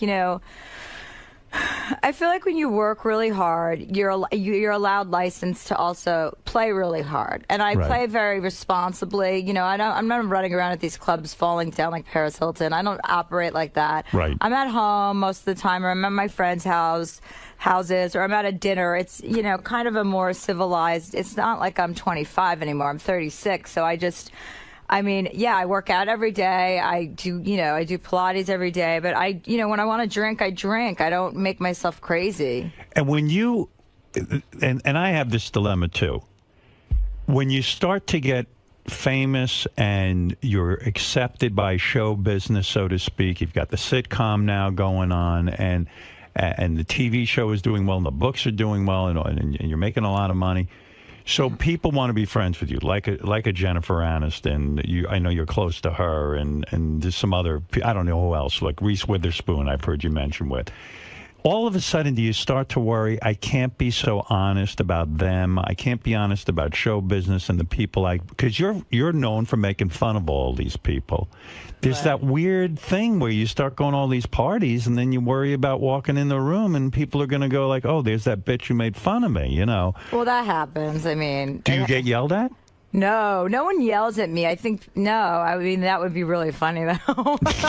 Would it be just funny? started screaming at me. What would be funny because they would look like a total asshole. I mean, Right. if you're taking me seriously, then you're an asshole anyway. It's Right. not a serious program. But you take it seriously when somebody says something about you and they say something negative. Not you get really. very hurt. No, I don't ever respond to stuff like that. Didn't you get into some Twitter war with Nick Cannon or something? Yeah, no, I told Nick Cannon. Nick Cannon said he was going on a comedy tour, and I wrote, "Who's doing the comedy?" And then he went nuts. Right. But I never responded again. I mean, I'm not going to fight with Nick Cannon. Right. Isn't that going to be your coworker?